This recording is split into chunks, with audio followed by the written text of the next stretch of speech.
მშვიდობისა, საქმიან დილას ვიწყებთ 1 აპრილის 4 დღეს ტელეპირებზე ბიზნეს მედია საქართველოს გუნდის წევრებთან ერთად.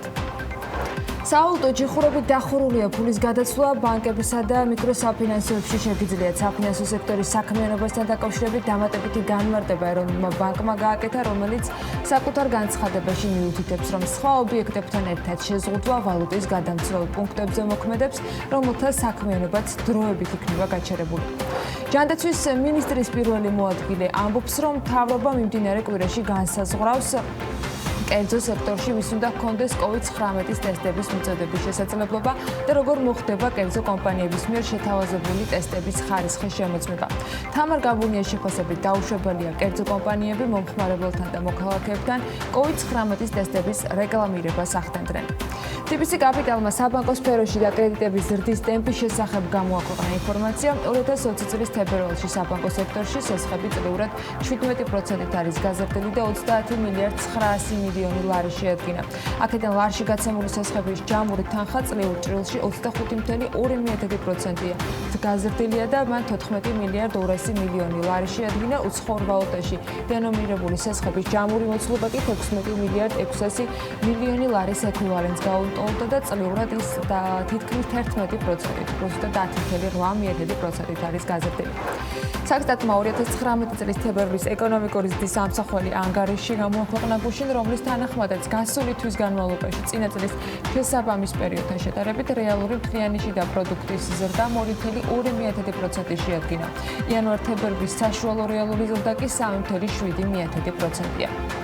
გლობალურ ეკონომიკაზე ვირუსსა და მისი გავრცელების შესაჩერებლად მიღებული ზომების მძლავრი ზემოქმედება სახეზეა. ეკონომიკური თანამშრომლობის და განვითარების ორგანიზაციამ მარტის დასაწყისში 2020 წლის ეკონომიკური პერსპექტივების შუალედურ ანგარიში აღნიშნა, რომ მიმდინარე წლის რეალური მთლიანი შიდა პროდუქტის ზრდის პროგნოზი თითქმის ყველა ქვეყნისთვის შემამცირებელი იქნება.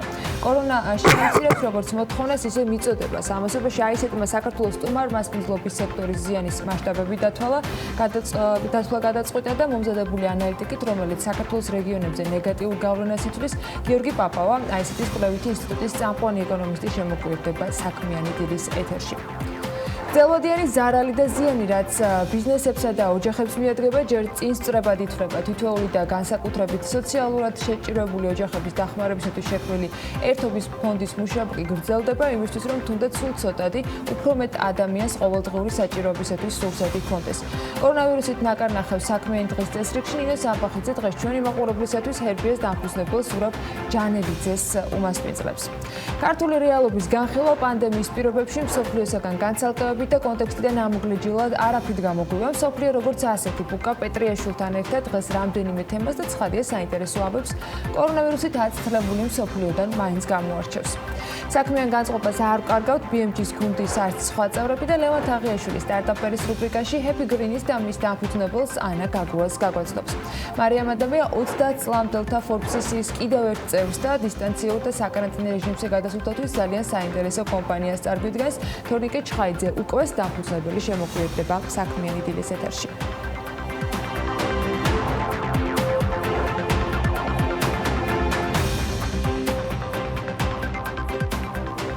მშვიდობისა, საქმიანი დილას ვიწყებთ საინტერესო ამბებით, მიმოხილვებით და სტუმრობით, რომლებიც უმეტესად დისტანციურად გვერდებიან.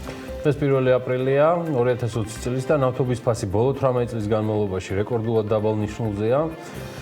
ამერიკული ნედლი ნავთობი ბარელზე 21.39 დოლარი ღირს, $20-ზეც კი იყო ჩამოსული მაგის ქვემოთაც. ბოლოსას DAP ნავთობი 2002 წელს ღირდა, როდესაც მისმა ფასმა $19.27 შეადგინა. CNN წერს, რომ ბოლო პერიოდში ნავთობზე ფასის განსაკუთრებული დაცემა კორონავირუსის პანდემიას უკავშირდება, ვინაიდან ნავთობზე მოთხოვნა მცირდება. Bank of America აცხადებს, რომ მოსალოდნელია, რომ გლობალური მოთხოვნა შავოქროზე უპრეცედენტო ნიშნულობამდე დავიდეს მეორე კვარტალში და შეიძლება მოთხოვნის შემცირება 12% შეადგინოს. ამერიკული ნავთობი წელს ყველაზე ძვირი 6 იანვარს ღირდა, როდესაც 1 ბარელი შავი ოქრო $63.27 ივაჭრებოდა, ახლა კი ამ მონაცემთან შედარებით 68%-იანი ვარდნა ფიქსირდება, რაც შეეხება ბრენტს. ის ეხლა დაახლოებით $27 ღირს, როგორც ჩანს ეს შესაძლოა არც იყოს ფსკერი. 2020 წლის მეორე კვარტალში მსოფლიოში ბრენტის ტიპის ნავთობის ფასი შესაძლოა ბარელზე $10-მდე შემცირდეს, დღიური მოპოვება კი 10 მილიონ ბარელამდე. ამის შესახებ Bloomberg-ის საკონსულტაციო კომპანია IHS Markit-ის პროგნოზზე დაყრდნობით წერს და გამოცემა აღნიშნავს, რომ ამის მიზეზი კვლავ კორონავირუსის გამო შემცირებული მოთხოვნაა. ანალიტიკოსების პროგნოზით წარმოების შემცირება მოხდება მსოფლიოს ყველა რეგიონში, მათ შორის ოპეკის ქვეყნებში და ანალიტიკური ცენტრი ასევე იტყობინება, რომ შეერთებული შტატები და რუსეთი ყველაზე მეტად შეამცირებენ წარმოების მოცულობებს და ეხლა ენერგეტიკის საერთაშორისო სააგენტოს მონაცემებზე დაყრდნობით შეგვიძლია გითხრათ, რომ პლანეტაზე ყოველდღიურად თითქმის 100 მილიონი ბარელი ნავთობი იწარმოება. ნავთობის ფასი და კორონა კი ეს ორი თემა Bloomberg-ისთვის მთავარ საკითხებად იქცა და ყველა ამბავი ბიზნესსა და ეკონომიკაზე სწორედ ამ ორი სიტყვის გარშემო ტრიალებს.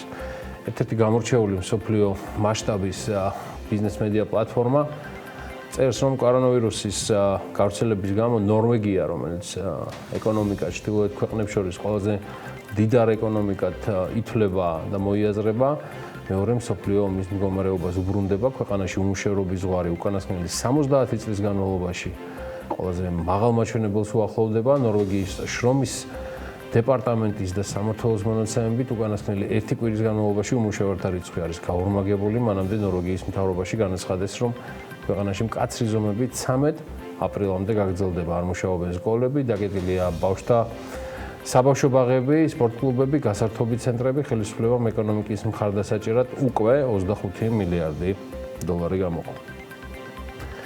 ყველა ქვეყნისთვის და ბიზნესისთვის დახმარების საჭიროება სხვადასხვაგვარია და ფაქტია, რომ ზოგან სხვაობა ციფრების რაოდენობას და ნულებშია, მაგრამ დახმარება სჭირდება ყველას. სოციალური მედიის გიგანტი Facebook-ი ახალი კორონავირუსის კრიზისისას მედიის დასახმარებლად დამატებით 100 მილიონ დოლარს გაიღებს სიჩქარეთ გაღებული თანხიდან დაახლოებით 25 მილიონი დოლარი ლოკალური სააგენტოები დაფინანსდებიან Facebook-ის ჟურნალისტიკის პროექტის გავლით. დარჩენილი 75 მილიონი დოლარი კი მსოფლიოს გარშემო არსებული სააგენტოებისკენ მიემართება ახალი ამბების ეკოსისტემის მხარდაჭერის მხრივ ჩვენი ძალისხმევის ფარგლებში და დასარწმუნებლად, რომ ყველას აქვს ცდომა გადამოწმებულ და დროულ ინფორმაციაზე ჩვენ გავიღებთ 100 მილიონი დოლარს ჟურნალისტიკის დასახმარებლად, განსაკუთრებით მათთვის, ვინც ფოკუსირებულია ლოკალურ ამბებზე.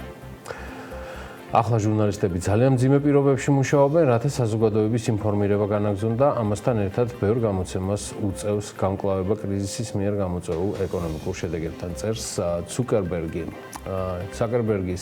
მარკ ცუკერბერგის ინფორმაციით, Facebook-ი მომავალი წლების განმავლობაში ჟურნალისტიკის ხელშეწყობისთვის 300 მილიონი დოლარის დახარჯვას გეგმავს. მიუხედავად იმისა, რომ პანდემიის პირობებში ონლაინ გამოცემის წაკითხების და ვიზიტორების რაოდენობა იზრდება, ბევრი მედია ორგანიზაცია შემოსავლების კლებას განიცდის, ვინაიდან მათ შემოაკლდათ რეკლამები და ეს არა მხოლოდ შეერთებულ შტატებში, არამედ მთელ მსოფლიოს ეხება. CNN-ის ინფორმაციით, ზოგიერთმა ორგანიზაციამ იმდენად დიდი ზარალი განიცადა, რომ იხურება კიდეც, ზოგი თანამშრომლებს უხშვებს უხელფასო შებულებაში.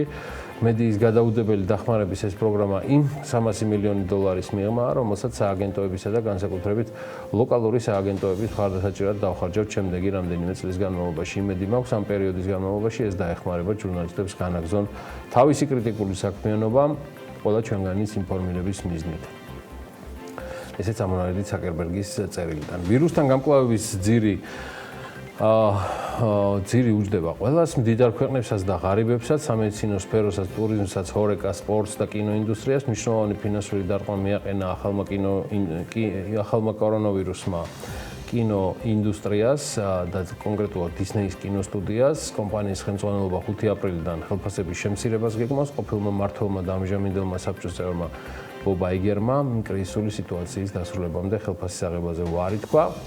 დისნეის ამჟამინდელი ხელმძღვანელი ბობ ჩაპეკი ხელფასის მხოლოდ 50%-ს აიღებს. ხარჯების შემცირება, ხელფასების შემცირება, ახალი პროექტების გადადება, ეს ყველაფერი მსოფლიოსთვის ჩვეულებრივ ამბად იქცა და ნომერ პირველ პრიორიტეტად კორონას დამარცხებაა, რომლის კონკრეტული თარიღიც იმაზე ახლოს არის, ვიდრე კრიზისში მყოფი ქვეყნებისთვის, მათ შორის აფეთქების ზღვარზე მყოფი სახელმწიფოებისთვის.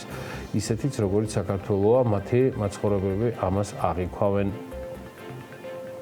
ჯანდაცვის მსოფლიო ორგანიზაციის განცხადებით, ევროპაში კორონავირუსის ეპიდემიის სტაბილიზაციის ნიშნები გამოჩნდა. ამის შესახებ Bloomberg-ი წერს, ჯანმოწარმოადგენლის მაიკ რაიანის განცხადებით, იტალია და ესპანეთი პიკს უახლოვდებიან და რამდენიმე კვირის წინ ევროპაში დაწესებული შეზღუდვების შედეგს გამოიღებს. ეპიდემია თავისი დარჩევის საჭირო ქვეყნები კონცენტრირდებიან იმაზე, თუ რა სტრატეგიას მიყვებიან, განაცხადა მან.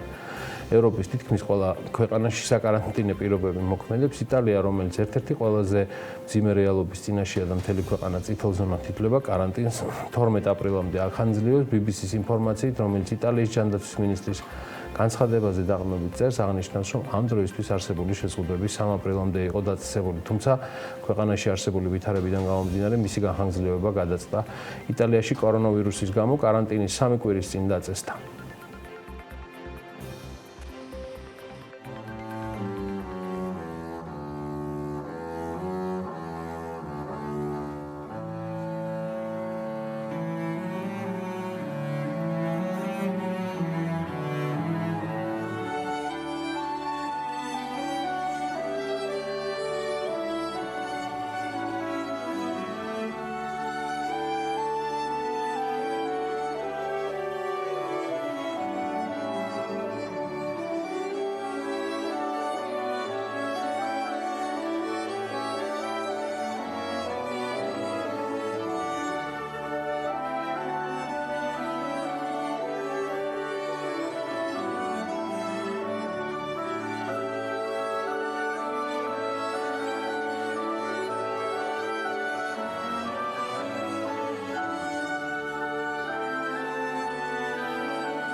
შეიტყობოდით პოპულარულ ადამიანებზე ინფორმაციას, რომელიც წამიერი სისწრაფით ვრცელდება და როგორ დაინფიცირდა ბრიტანეთის ტახტის მემკვიდრე და ასევე ერთ კვირაში მომჯობინდა გაანაგდო კორონავირუსი, რომელზეც ბევრი იწერება და ფაქტია, რომ სხვადასხვა ასაკობრივ ჯგუფებში იგი სხვადასხვა სირთულეებით, მსუბუქი თუ მძიმე ფორმებით ვითარდება. ვირუსია საუბარი, ის ფაქტია, რომ მან არ იცის საზღვრები და ფული ნამდვილად არ არის გარანტი იმისა, რომ ვირუსისგან იქნებით დაცული. ამ ვირუსის მსხვერპლი ასევე გახდა ჩეხი მილიარდერი დანიელ კრეტინსკი.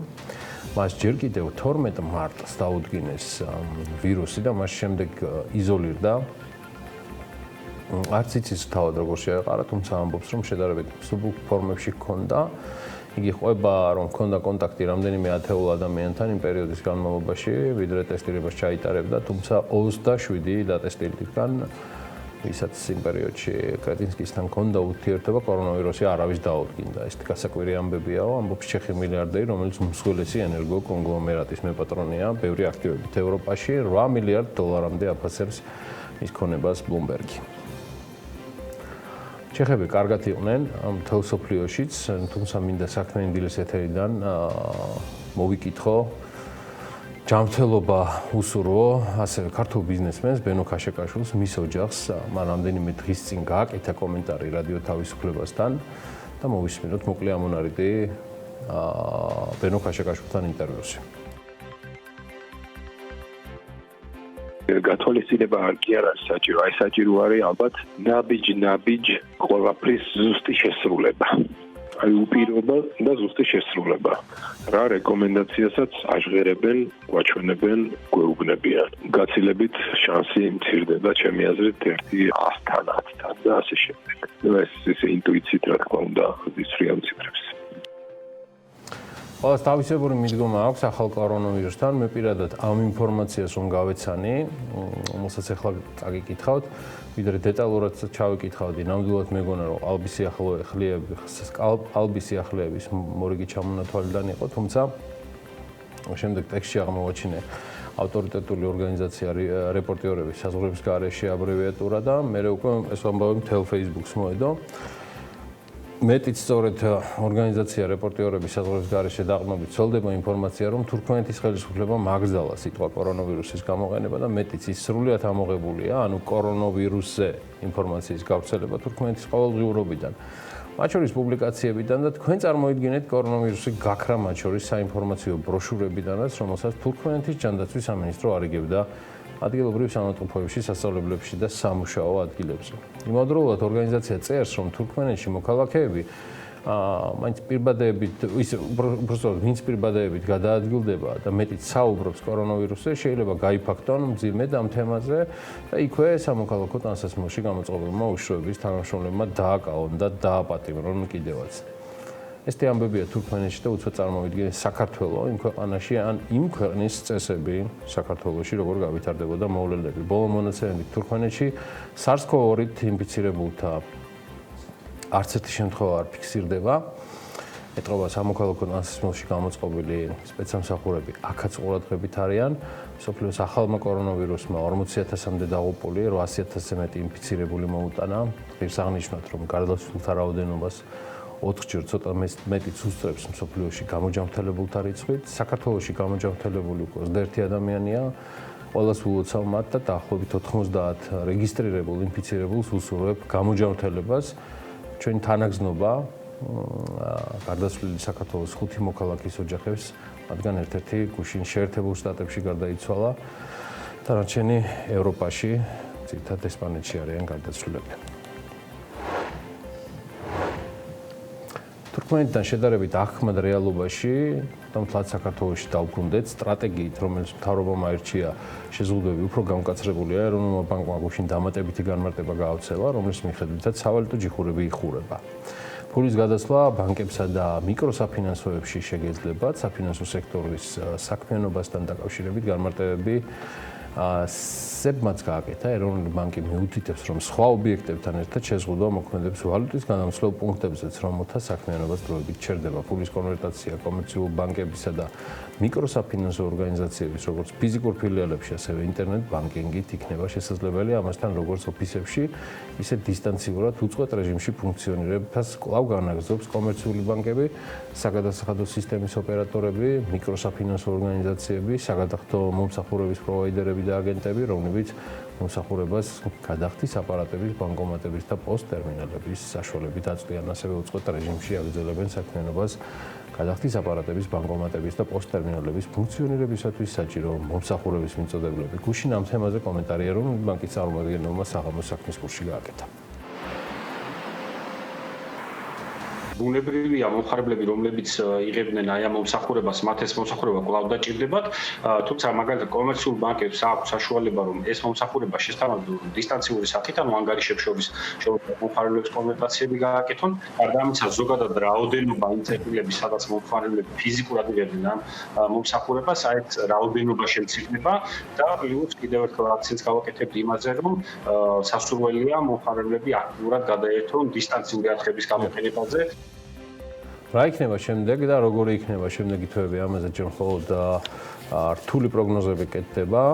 ის რაც შეგვიძლია კონკრეტულ რიცხვებში ითქვას, მაინც კორონამდელი პერიოდი არის ეკონომიკური ზრდის წინასწარი შეფასებით 2020 წლის თებერვალში ეკონომიკური ზრდის ტემპი გარკვეულად ჩენელდა და ეკონომიკა 2.2%-ით გაიზარდა, იანვარში ზრდა 5.1% იყო, შედეგად ორივე თვეში ეკონომიკის საშუალო ზრდა 3.7% შეადგინა. 2020 წლისთვის მთავრობა 4.5%-იან ეკონომიკურ ზრდას ელოდება, თუმცა უკვე დაანონსებულია სხვაგვარად შეუძლებელიც არის, რომ არ იყოს, რომ პროგნოზები გადაიხედება. აქ მთავარი ფაქტორი კორონავირუსია, მე ვთვლი, რომ ფაქტორი ნავთობის ფასებიც არის, რადგან ეს პირდაპირ არა, მაგრამ ირიბად შეცვლის თამაშის წესებს ჩვენ სავაჭრო პარტნიორებში. ინფიცირებული პაციენტი საქართველოში პირველად თებერვლის ბოლოს დაფიქსირდა და ამ ფონზე ამ თვეში საქსტატის ინფორმაციით ეკონომიკური ზრდის შედარებით დაბალი მაჩვენებელი 2.2% მაინც განპირობებულია კლების ტენდენციით დამამუშავებელი მრეწველობის, მშენებლობის, ტრანსპორტის, ხელოვნების, გართობისა და დასვენების სექტორში. ასევე შემცირება აზარტული თამაშების ინდუსტრიაში, ღვინის ექსპორტის შემცირება 24%-იანია, მინერალური წყლების ექსპორტი, რაც საექსპორტო ათეულში მნიშვნელოვანი ადგილი უჭირავს. ქვეყნის ეკონომიკურ დაზე მნიშვნელოვანი გავლენას ახდენს მეტალურგიულ მრეწველობაში შექმნილი და განვითარებული მოვლენები. ამ შემთხვევაში შემცირების ტენდენცია გამოგვინდა თებერვალში წინა წლის შესაბამის პერიოდთან შედარებით და შესაბამისად შემცირებულია 7%-ით ფერო-სილიკო-მანგანუმის ექსპორტის მაჩვენებელი. შემცირება დაფიქსირდა ასევე ტვირთის გადაზიდვის ორგანიზებასთან და ტვირთის დამუშავებასთან დაკავშირებულ საქმიანობებში, ძირითადად სახმელეთო ტრანსპორტის მიმართულებით. თებერვალში ერთ წლიან პერიოდში რამდენიმე დარგში დაცდა ფიქსირდა, მათ შორის საქსტატის ინფორმაციის და საფინანსო სადაზღვევო სექტორში, რის მიზეზადაც სახელდება ბანკების საპროცენტო შემოსავლების ზრდა, ასევე სასტუმროებისა და რესტორნების სექტორში. საფინანსო და სადაზღვევო საქმიანობის სექტორში ზრდის მიზეზად სახელდება კომერციული ბანკების საპროცენტო შემოსავლის ზრდა, ვაჭრობის დარგში ძირითადად განაპირობა ზრდა ავტომობილების დეტალებით, ნაწილებით და აქსესუარებით ვაჭრობის მოცულობის მატებამ. აქვე აღსანიშნავია, რომ 60%-ით არის გაზრდილი სუბუქი ავტომობილების რეექსპორტის მაჩვენებელი სხვადასხვა მიმართულებით. გაზრდილი ასევე საცალო ვაჭრობის მაჩვენებელი საკვები პროდუქტებით, სასმელებითა და ფარმაცევტული პროდუქციით. რაც შეეხება ზოგადად ექსპორტ-იმპორტის მაჩვენებლებს, რომელიც კორონავირუსის გამო შემდეგ თვეებში კიდევ უფრო რთულ ვითარებას გვიქადის, თებერვალში ექსპორტი 9.5%-ით შემცირდა, იმპორტი 8.4%-ით გაიზარდა. ზოგადად ეკონომიკური ზრდის ტემპის შენელებასთან ერთად შემცირებული ახალი რეგისტრირებული საწარმოთა მაჩვენებელი საქსტატის ცნობით თებერვალში 4000-მდე ახალი საწარმო დარეგისტრირდა, აღნიშნული მაჩვენებელი წინა წლის შესაბამის პერიოდთან შედარებით შემცირებულია 10%-მდე, ასევე 10.5%-ით არის გაზრდილი DGG-ს გადამხდელ საწარმოთა ბრუნვა. წინა წლის შესაბამის თვესთან შედარებით ჩვენ გვჭირდება დახმარება მეტი რესურსის მოზიდვა საერთაშორისო საფინანსო ინსტიტუტებიდან, გუშინ დილიდან სავალუტო ფონდისგან მიღებულია მორიგი დასტური, რომ საქართველოს ფულად დახმარებასაც მიიღებს, მოცულობების ზუსტდება ის განცხადებაში ჯერჯერობით არ არის დაკონკრეტებული. ევროკავშირის წარმომადგენლობამ საქართველოში გუშინ ოფიციალური განცხადება გააუცელა, რომელმაც აღნიშნა, რომ ევროკავშირი საქართველოსთვის 20 მილიონ ევროზე მეტი თანხის გამოყოფას ახალი საგანგებო დახმარებისთვის გეგმავს, ასევე მოხდება უკვე არსებული პროგრამების გამოყოფილი 70 მილიონ ევროზე მეტი გადამისამართება კრიზისის დასაძლევად და არაერთ რეგიონალურ ფონდზე წვიმის უზრუნველყოფა. ეს არის ნაწილი აღმოსავლეთის პარტნიორობისთვის გამიზნული დახმარების პაკეტისა, რომელიც მოიცავს 140 მილიონი ევროს ოდენობის ახალ დახმარებას და აღმოსავლეთ პარტნიორობის ქვეყნებისთვის გამოყოფილ 700 მილიონამდე ევროს დახმარების გადამისამართება სამეზობლო პოლიტიკის და გაფართოებაზე მოლაპარაკებების საკითხებში. ევროკომისარ ოლივერ ვარჰეის თქმით, ეს ძალიან რთული დროა არა მხოლოდ ევროკავშირისთვის, მისივე თქმით, დახმარების პაკეტი მიმართულია როგორც ჯანდაცვის სისტემების გადაუდებელ საჭიროებებზე, ასევე საზოგადოების ყველაზე დაუცველი ჯგუფების და 6 ქვეყნის ეკონომიკების საყრდენის მცირე და საშუალო საწარმოების უფრო გრძელვადიან საჭიროებებზე. კარლ ჰერცელი საქართველოში ევროკავშირის ელჩი კი აცხადებს, რომ იმ რთულ დროს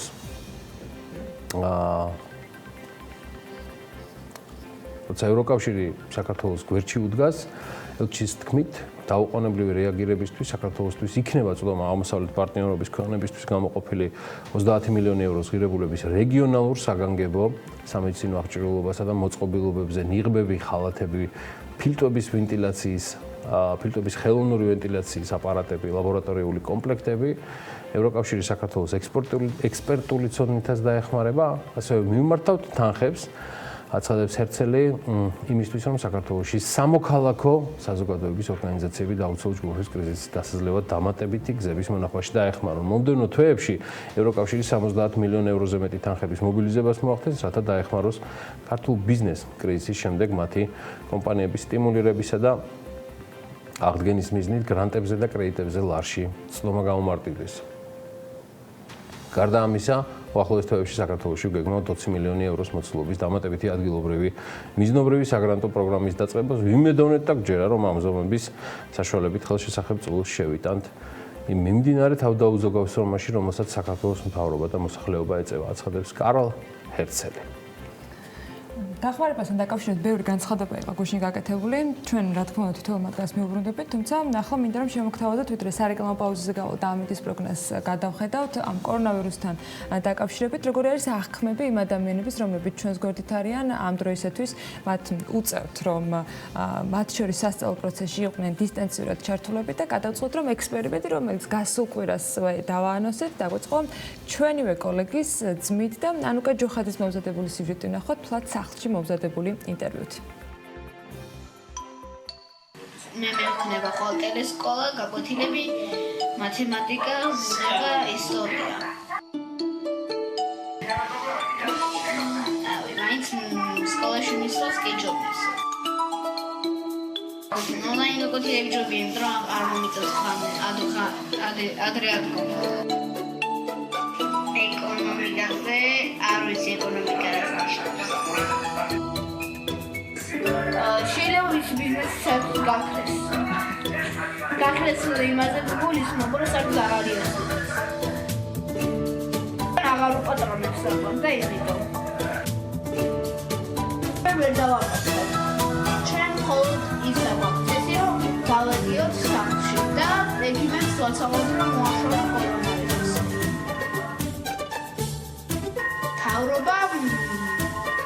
მთავრობამ ეხლა რა თქვა ცოტა სასწრაფო იქნება, მაგრამ მთავრობამ ახალი ექიმები უნდა მოიყვანოს.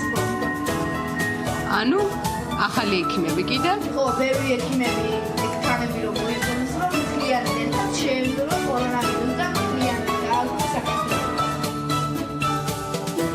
ნუ აი არ ვიცი, მაგრამ ფიქრობ რომ მალე დამთავრდება.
ვიცე-პრემიერის განცხადებით მიდის მუშაობა იმისთვის, რომ სამშენებლო საქმიანობა და ინფრასტრუქტურული პროექტები სრულად არ გაჩერდეს, თუმცა მისი თქმით უსაფრთხოების პირობები უფრო მკაცრი იქნება.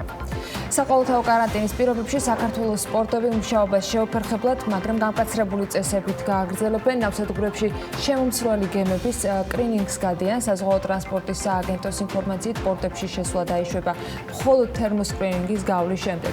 საჭიროების შემთხვევაში დეზინფექცია უტარდება ტვირთს და ავტოსატრანსპორტო საშუალებას. მსუბუქ ავტომობილში 3-ზე მეტი პირის განთავსებისათვის შესაბამისი პასუხისმგებლობა სატრანსპორტო საშუალების მძღოლს ეკისრება. ამის შესახებ ცნობები საქართველოში ახალი კორონავირუსის გავრცელების აღკვეთის მიზნით გასატარებელი ღონისძიებების დამტკიცების შესახებ საქართველოს მთავრობის 23 მარტის დადგენილებაშია შეტანილი. მძღოლის 3000 ლარი დაჯარიმდება მისი დარღვევის შემთხვევაში. საქართველოში შტატების საელჩოს განცხადებით, ქვეყანას ქიმიური, ბიოლოგიური, რადიოლოგიური და ბირთვული უსაფრთხოების ჯგუფები შტატების თავდაცვის საფრთხის შემცირების სააგენტოს მიერ გადამზადებული დახჭურული ჰყავს. საელჩოში აცხადებენ, რომ ამ ჯგუფების სამსახური უმნიშვნელოვანესია და მათი საჭიროება ახლა ყველაზე ცხადად ჩანს. ამაზონის თანამშრომლები გაფიცვით იმუქრებიან, როგორც ისინი ამბობენ, კომპანიაში კორონავირუსისაგან თავდაცვის ნორმები არასათანადოდ არის დაცული და მათ დაინფიცირების ეშინიათ. BBC ავრცელებს ამასთან დაკავშირებით ინფორმაციას, თავის მხრივ ამაზონი კი ამტკიცებს, რომ კომპანიაში ყველა ნორმაა დაცული, მიუხედავად იმისა, რომ მიწოდების სერვისზე მოთხოვნა მნიშვნელოვნად გაიზარდა. უკრაინის რადამ თანამდებობიდან ფინანსთა მინისტრი და ჯანდაცვის მინისტრი გაათავისუფლა. ინფორმაცია ამასთან დაკავშირებით ადგილობრივმა მედიამ გაავრცელა. უმანსკის გათავისუფლებას მხარი 259 დეპუტატმა, ემიცის გათავისუფლებას კი 271 დეპუტატმა დაუჭირა. ამასთან ერთად რადამ ჩააგდო მინისტრების შემცვლელების სერგეი მარჩენკოს და მაქსიმ სტეპანოვის დანიშვნის საკითხზე გამართული კენჭისყრა.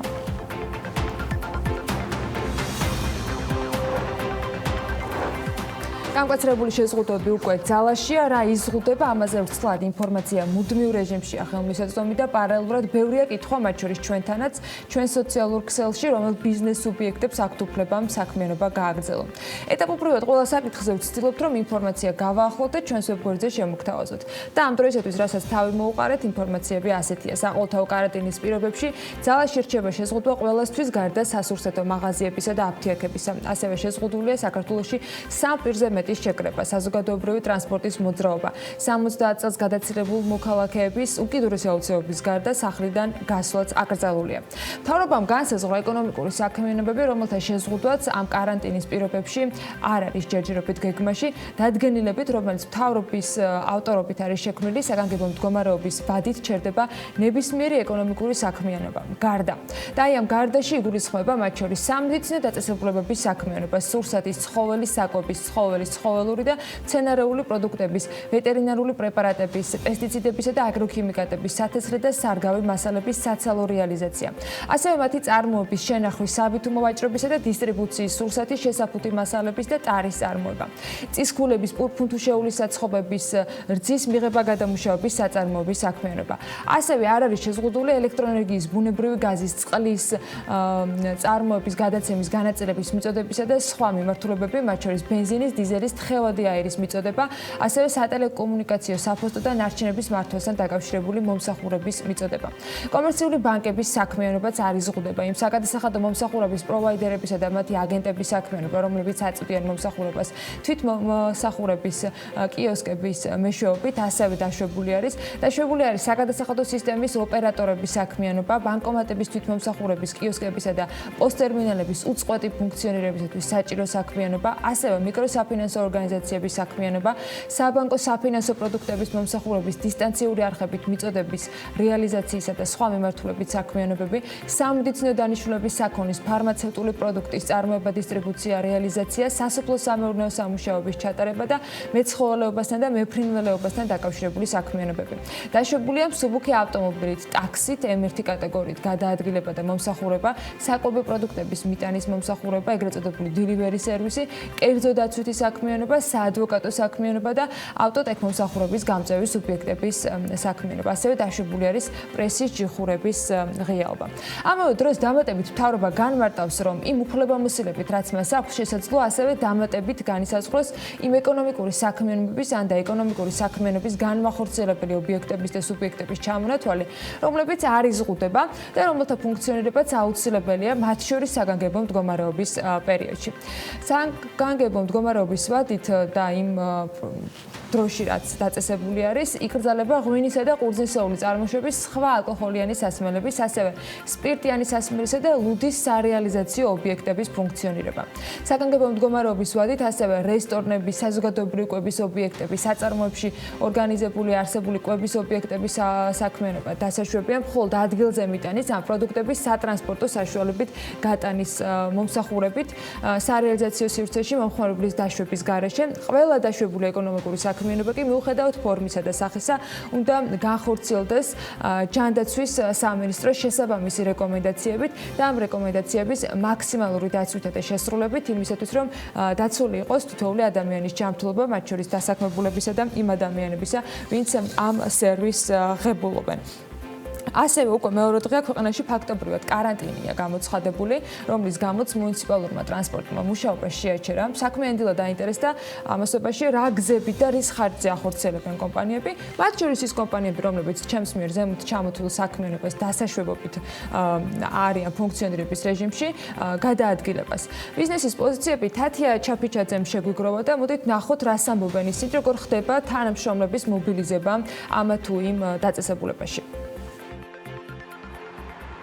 ფაქტობრივი კარანტინისა და ეგრეთ წოდებული კომენდანტის საათის დაწესების გამო უკვე მეორე დღეა ქვეყანაში გადაადგილება მხოლოდ მსუბუქი ავტომობილით, მათ შორის ტაქსით არის ნებადართული. თუმცა ამ შემთხვევაშიც თითო ავტომობილში 3-ზე მეტი პირის გადაადგილება იკრძალება. საქმიანი დილა დაინტერესდა, როგორ ახერხებენ თანამშრომლების უსაფრთხო გადაადგილებას ის სავაჭრო თუ სასაწყობე ობიექტები, რომლებსაც ამ დროისთვის მუშაობა არ ეკრძალებათ.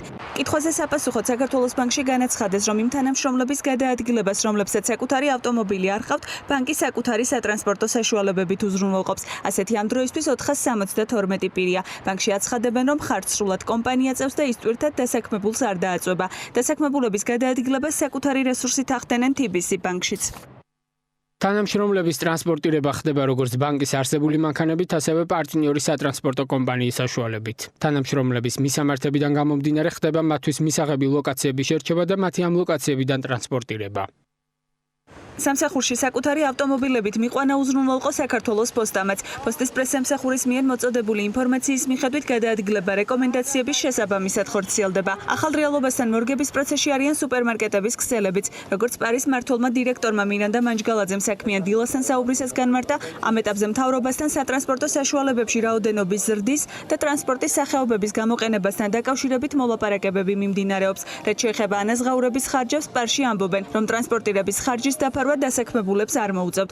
ასევე კომპანიაში ირწმუნებიან, რომ მიუხედავად სამუშაო საათების შემცირებისა, ისინი დასაქმებულების სახლში გაშვებას არ აპირებენ და სხვადასხვა მარკეტებში საჭიროებების მიხედვით გადაანაწილებენ.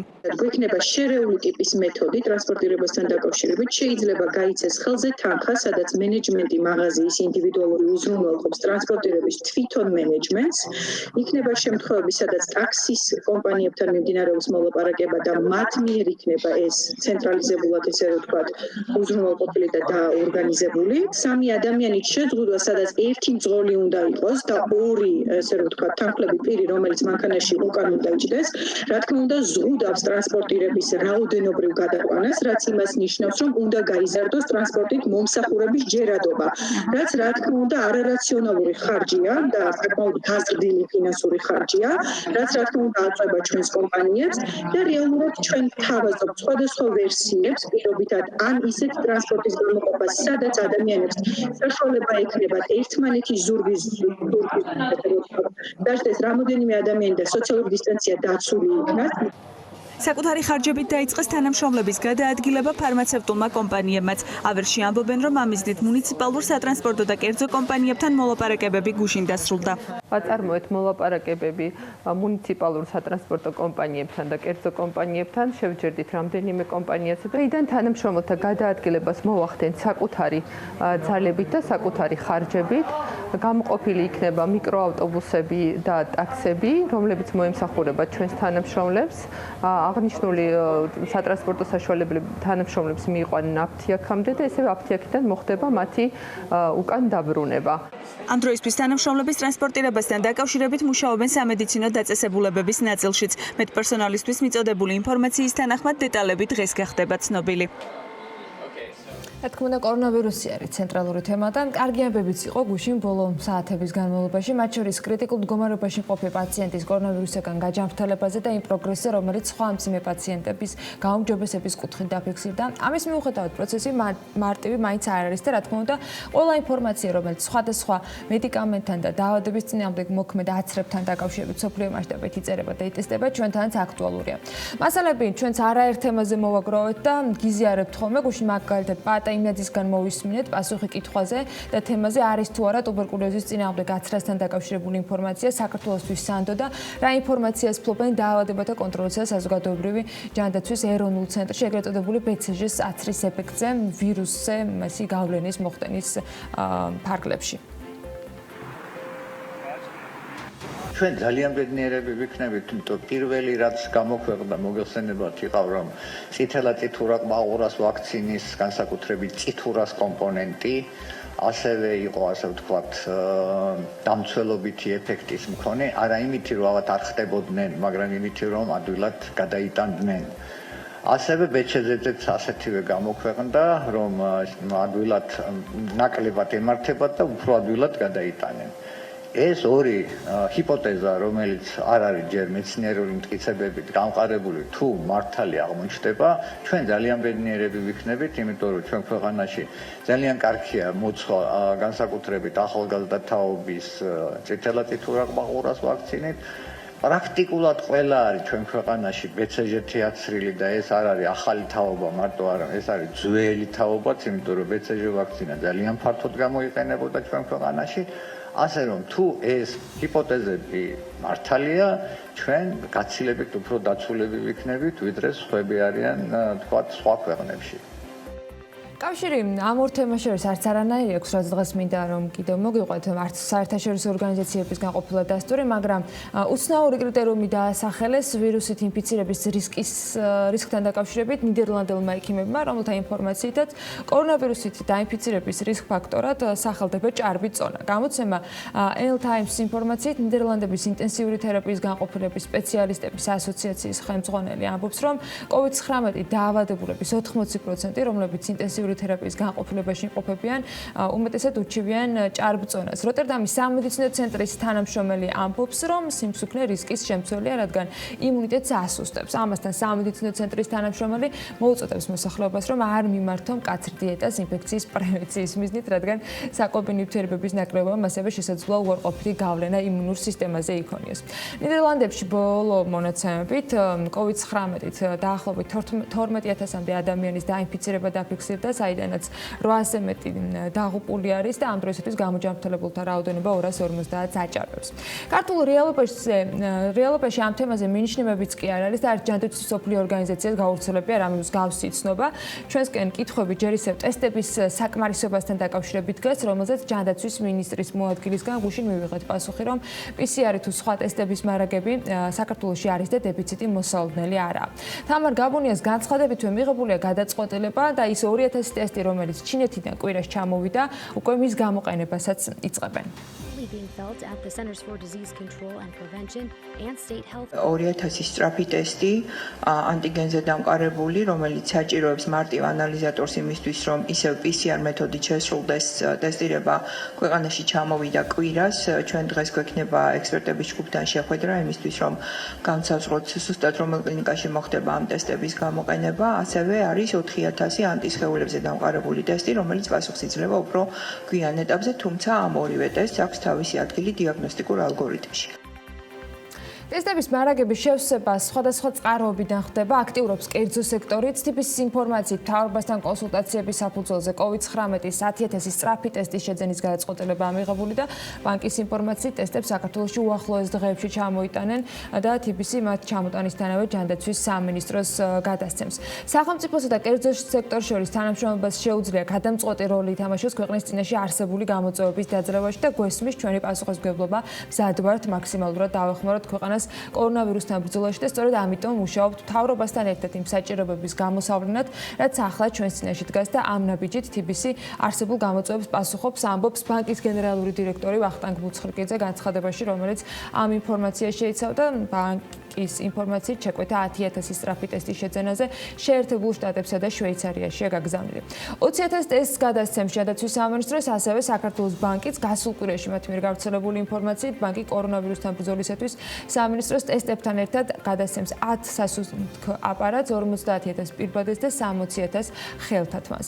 რაც შეეხება თავისუფალ ბაზარზე არსებულ ტესტებს, BMG-ის კითხვაზე, მაგალითად, როდის დაარეგულირებს სამინისტრო ტესტირების საბაზრო ფასს იმ კერძო კომპანიებისათვის, რომლებიც ქვეყანაში COVID-19-ის სწრაფი ტესტირების შემოტანას გეგმავენ, რაც დაანონსებული იყო, თამარ გაბუნიამ ჯანდაცვის მინისტრის მოადგილემ გითხრა, რომ ამის განსაზღვრისათვის სამინისტრო სრულ ჩარჩოს კვირის ბოლომდე შეიმუშავებს. ამასთან ჯანდაცვის მინისტრის მოადგილე აცხადებს, რომ მისი შეფასებით დაუშვებელია კომპანიებმა მოქალაქეთათვის ამ ტესტირების რეკლამირება მოახდინონ. სააგენტომ დაუშვა გარკვეული ტესტების რეგისტრაცია. გარკვეული ტესტების რეგისტრაცია არნიშნავს იმას, რომ ხვალ ეს ტესტები ან კერძო სექტორში ან სახელმწიფო სექტორში იქნება ესე ფართოდ ხელმისაწვდომი ის მიმწოდებლები, რომლებიც დაინტერესებულნი იყვნენ ამ ტესტების რეგისტრაციით, ასევე არიან აქვთ ასევე შესაძლებლობა სახელმწიფო შესთავაზონ ის პროდუქტი, რასაც ისინი სთავაზობენ კერძო სექტორს. ამ შემთხვევაში ჩვენ მაინც არ მიგვაჩნია, რომ ტესტების ესეთი ფართო ხელმისაწვდომობა უნდა წახალისდეს, ამიტომ ის ალგორითმი, რომელიც მომზადება სამინისტროს მიერ, მკაფიოდ განსაზღვრავს რა შემთხვევაში და ვის აქვს ტესტირების უფლება ხარისხის კონტროლის მექანიზმის ჩათვლით, რადგან ყველა სწრაფ ტესტს აქვს გარკვეული ლიმიტაცია სენსიტიურობასთან დაკავშირებით, ანუ აქ მნიშვნელოვანია დავრწმუნდეთ, რომ დადებითი პასუხი არის დადებითი პასუხი, ამას სჭირდება გადამოწმება და რისთვისაც PCR ტესტირება კვლავაც რჩება აუცილებელი პირობა. რაც შეეხება კერძო კლინიკების ინტერესს და შესყიდვებს კომპანიებისგან, თეორიულად რა თქმა უნდა შესაძლებელია, მაგრამ ყველა კერძო კლინიკა იქნება ვალდებული ამის შესახებ აცნობს დაავადებათა კონტროლის ცენტრს, რათა ერთიან სქემაში მოხდეს მათი პასუხების ანალიზი, ანგარიშგება და ამ ტესტების შედეგების სწორი ინტერპრეტაცია. კორონავირუსთან ბრძოლა მსოფლიო მასშტაბით სულ უფრო მეტ ადამიანს და მეტ ქვეყანაში უწევთ. მეთოდები კვლავ განსხვავებულია. დედამიწის მოსახლეობის თითქმის ნახევარი მკაცრი კარანტინის რეჟიმში ცხოვრობს და აფორმით ცდილობენ პანდემიას გაუმკლავდნენ. საზღვარზე კონტროლის გამკაცრების გადაწყვეტილება იაპონიამაც მიიღო და BBC აღნიშნავს, რომ შტატების, კანადის, ჩინეთის, სამხრეთ კორეისა და ევროპული ქვეყნების დიდი ნაწილის მოქალაქეებს ქვეყანაში შესვლა დროებით ეკრძალებათ. ამასთან ერთად იაპონია საკუთარ მოქალაქეებს მოუწოდებს 73 ქვეყანაში გამგზავრებისაგან შეიკავონ თავი. ამ დროისთვის არსებული მონაცემებით იაპონიაში ახალი ტიპის კორონავირუსის 1866 დადასტურებული შემთხვევა ფიქსირდება, მათგან გაკურნება ამ დრომდე 424 ადამიანმა მოახერხა.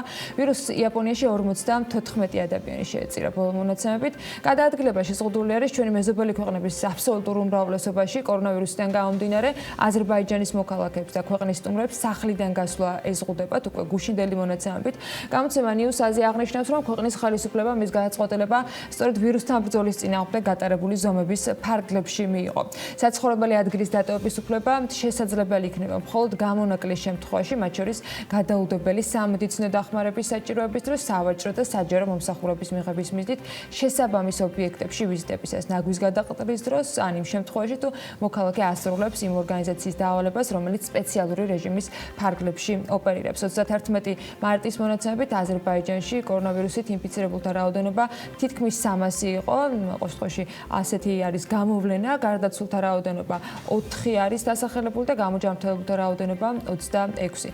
ვიდრე ბიზნეს სიახლეების და ამ რეალობაში კიდევ უფრო კორონასთან დაკავშირებული ამბების სკოლაში წარმოგიდგენთ, კიდევ ერთი კომენტარი მინდა რომ შემოგთავაზოთ ლევან რატიანის გუშინდელი განცხადებიდან. მოკლეა ამონარიდი და ამ ეთერშიც მინდა რომ ის გავიმეოროთ. აზრი იმის შესახებ, რომ COVID-ი მკვლელია, არ შეესაბამება ამ ეტაპისათვის სიმართლეს, თუ მიზანმიმართულად უმკურნალებ და პაციენტის მდგომარეობამ შეგვიწყო ხელი, აუცილებლად ყველა პაციენტი განიკურნება და ერთი რაღაც მინდა ყველა მიცოდეს. ამ უმარტივეს ნუ გამოვიყენებ ფსიქოლოგიურ ტერორის როლში რა ვიყოთ კარგანწყობაზე და ვებრძოლოთ სიცოცხლეს გადარჩენისთვის.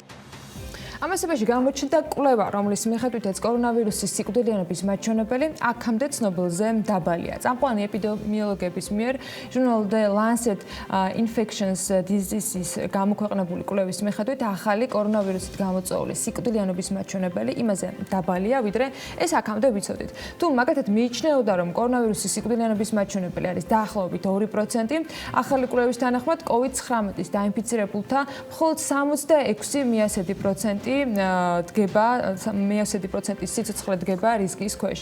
კვლევაში გამოთვლილ შედარებით დაბალ მაჩვენებელს ის განაპირობებს, რომ მეტად არის გათვალისწინებული დაინფიცირების აღურიცხავი შემთხვევები. სიკვდილიანობის მაჩვენებელი მნიშვნელოვნად განსხვავდება ასევე ასაკობრივ ჭრილში. თუ 9 წლამდე ბავშვებში სიკვდილიანობა იყო 1/100000-ი, ის მაგალითად 60 წლამდე ასაკის შემთხვევაში 1%-ს არ აჭარბებს და 80 წლის ან უფრო მეტი ხნიერი დაინფიცირებულების შემთხვევაში სიკვდილიანობის მაჩვენებელი ნაწილი 7%-ზე მეტია. აი ცხრილით შემიძლია განახოთ ახლა დაახლოებით ასაკის მიხედვით როგორ ნაწილდება ეს განახლებული მონაცემები ამ ინფექციის გავრცელების შემთხვევაში, მათ შორის ლეტალობით შესაძლო დასრულების რისკთან დაკავშირებით. მონაცემები განახლებული არის და როგორც გითხარით, სამეცნიერო კვლევითი ორგანიზაციის და ეპიდემიოლოგების მიერ არის ეს მონაცემები დადასტურებული. ეს სხვათა შორის კარგი ამბები არის, სხვა დანარჩენ სიახლეებზე კი უკვე ბიზნეს ამბებში მოგიყვებით, თუმცა ეს არ ნიშნავს, რომ დადგენილი წესების დარღვევის და სოციალური დისტანცირების წესები უნდა დავარღვიოთ. წესები ყველა ჩვენი და ჩვენს გარშემო მყოფი ადამიანების ჯანმრთელობის დასაცავად ზედმიწევნით უნდა შევასრულოთ. 16 წლამდე ასაკის პირის მიერ საგანგებო მდგომარეობის რეჟიმის დარღვევისათვის ადმინისტრაციული პასუხისმგებლობა მის მშობელს ამ ბავშვის სხვა კანონიერ წარმომადგენელს დაეკისრება. კახეთში ოპერატიულმა შტაბმა კი საგანგებო რეჟიმში მუშაობა დაიწყო. ამ მხარეში სახელმწიფო რწმუნებულის ინფორმაციით იქიდან გამომდინარე, რომ კახეთის რეგიონში სასოფლო-სამეურნეო საგაზაფხულო სამუშაოები აქტიურ ფაზაშია შესული, ორი ძირითადი მიმართულებაა გამოყოფილი და სოფლის მეურნეობაზე და ინფრასტრუქტურულ სამუშაოებზე დასაქმებული თანამშრომლების მუდმივი თერმოსკრინინგი მიმდინარეობს. ჯანდაცვის მინისტრის მოადგილის ინფორმაციით, ონლაინ კონსულტაციებში 100 ექიმი იქნება ჩართული და ეს რაოდენობა 2 კვირის განმავლობაში 200-მდე გაიზარდება. როგორც თამარ გაბუნი ამბობს, ზოგადად პირველადი ჯანდაცვის სისტემაში 1300-მდე სოფლის ექიმია ჩართული და დაახლოებით ამდენივე ქალაქებში.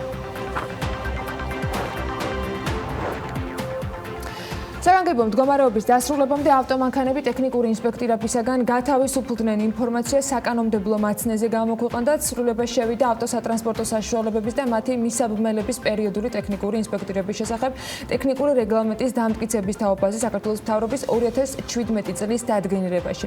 იმ ავტოსატრანსპორტო საშუალებებისა და მათი მისაბმელების პერიოდული ტექნიკური ინსპექტირება, რომლის ვადად შეჩერდა ქვეყანაში გამოცხადებული საგანგებო მდგომარეობის მოქმედების ვადით, უნდა ჩატარდეს საგანგებო მდგომარეობის დასრულებიდან არაუგვიანეს 60 კალენდარული დღის განმავლობაში.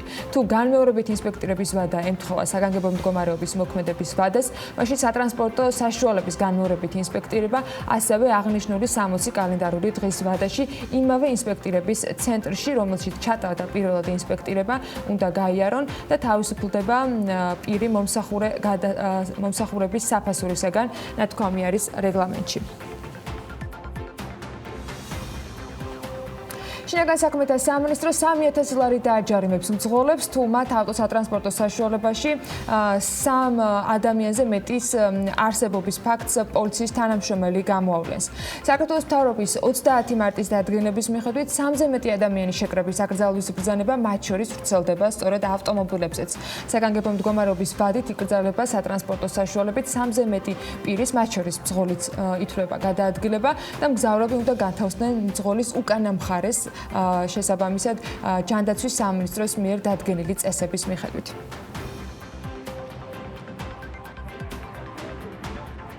ძალიან მნიშვნელოვანი შეზღუდვაა, რომელიც ეხება სწორედ 3-ზე მეტი პირის თავშეყრას, აქამდე 10 იყო დასაშვების ზღვარი, მაგრამ არსებული ვითარებიდან გამომდინარე, ეს უფრო მეტად შეიზღუდა, აქ იგულისხმება 3-ზე მეტი ადამიანის თავშეყრის აკრძალვა, ესეც მთავრობის ადმინისტრაციის უფროსმა განმარტა და ნათია მეზრიშვილი ამბობს, რომ ამ შეზღუდვებთან დაკავშირებით აღსრულება მოხდება შინაგან საქმეთა სამინისტროს მიერ და მკაცრად იქნება გაკონტროლებული ყველა წესის დაცვა. როგორც მეზრიშვილი ამბობს, პოზიცია უცვლელია, რომ მოქალაქეებზე ზრუნვა არის უპირველესი ამოცანა, განსაკუთრებით 70 წელზე მეტი ასაკის პირებზე დაწესდა გარკვეული შეზღუდვები და სახლიდან გამოსვლის აკრძალვა, სწორედ ამ ნაწილში ადამიანებზე ზრუნვა რჩება უპირველეს ამოცანად, განმარტავს მეზრიშვილი და მთავრობის ადმინისტრაციის უფროსი აღნიშნავს, რომ თავშეყრა 3-ზე მეტი ადამიანისა გულისხმობს მათ შორის იმასაც, რომ ეგრეთ წოდებულ ბირჟებზე 5 და 6 ადამიანი არ უნდა იდგეს. ჯანდაცვის მინისტრის მოადგილე კი აცხადებს, რომ ის ალგორითმი, რომელიც დღეიდან შედის ძალაში, რომელზეც მუშაობაც დასრულდება, ჯანდაცვის სამინისტროს მხრიდან ყველა კითხვაზე გასცემს პასუხს, მათ შორის იმაზეც, თუ ვის ეკუთვნის სწრაფი ტესტის გაკეთება.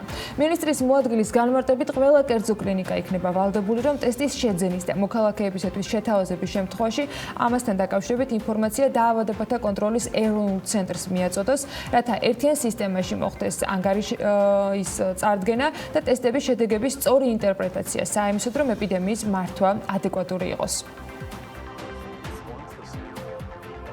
ჩვენ ამის რეგულირებას ვაპირებთ. მე ვფიქრობ, კვირის ბოლომდე ჩვენ გვექნება სრული ჩარჩო, მას შემდეგ რაც ხვალ უკვე ალგორითმი დასრულდება, გარკვეული დრო დაჭირდება იმას, რომ ალგორითმის ფარგლებში მოხდეს უკვე შეზღუდვების დაწესება იმაზე, თუ ვის აქვს ტესტის შეთავაზების საშუალება, ვისთვის ვინ არის პასუხისმგებელი ტესტის ხარისხზე, როგორ ხდება პასუხების ვალიდაცია და რა არის საერთოდ ხარისხის კონტროლის ჩარჩო იმისთვის, რომ ამ შემთხვევაში ყველაზე მნიშვნელოვანია სწორი და საიმედო პასუხი მივიღოთ ნებისმიერი ტესტირებისგან.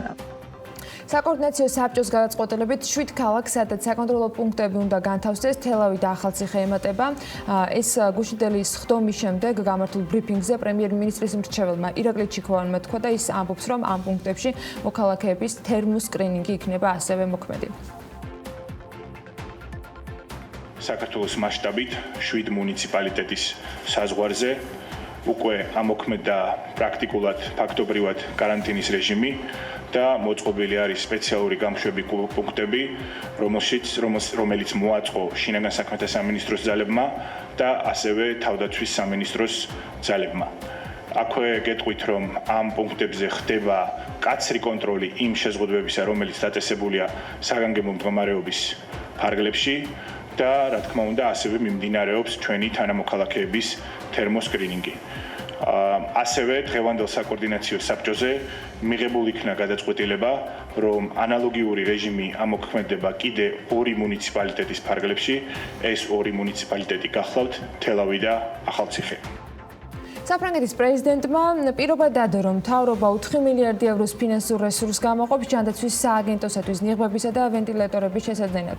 CNN-ის ინფორმაციით, ასევე სარკოზი მოლაპარაკებს აწარმოებს სენტ ბათრლემისთან და მის ქარხანასთან, რათა ნიღბების წარმოება მოხდეს. ჩვენი პრიორიტეტია, რაც შეიძლება მეტი ადგილობრივი წარმოების ნიღაბი კონდეს და ჩვენი მიზანია, რომ ქვეყანა მიაღწიოს სრულ დამოუკიდებლობას ამ წლის ბოლომდე, ამბობს მაკრონი. თუ საფრანგეთი ნიღბების წარმოებას დაიწყებს, ქვეყანა მათ რაოდენობას აპრილის ბოლომდე 3.300.000-დან 15 მილიონამდე გაზრდის. აღსანიშნავია, რომ საფრანგეთმა 1 მილიარდი ნიღაბი ჩინეთისაგან შეიძინა. ამასამეში ამაზონის თანამშრომლები იმუქრებიან გაფიცვით და ისინი აცხადებენ, რომ კომპანიაში კორონავირუსისგან თავდაცვის ნორმები არასათანადოდ არის დაცული და მათ დაინფიცირების ეშინიათ.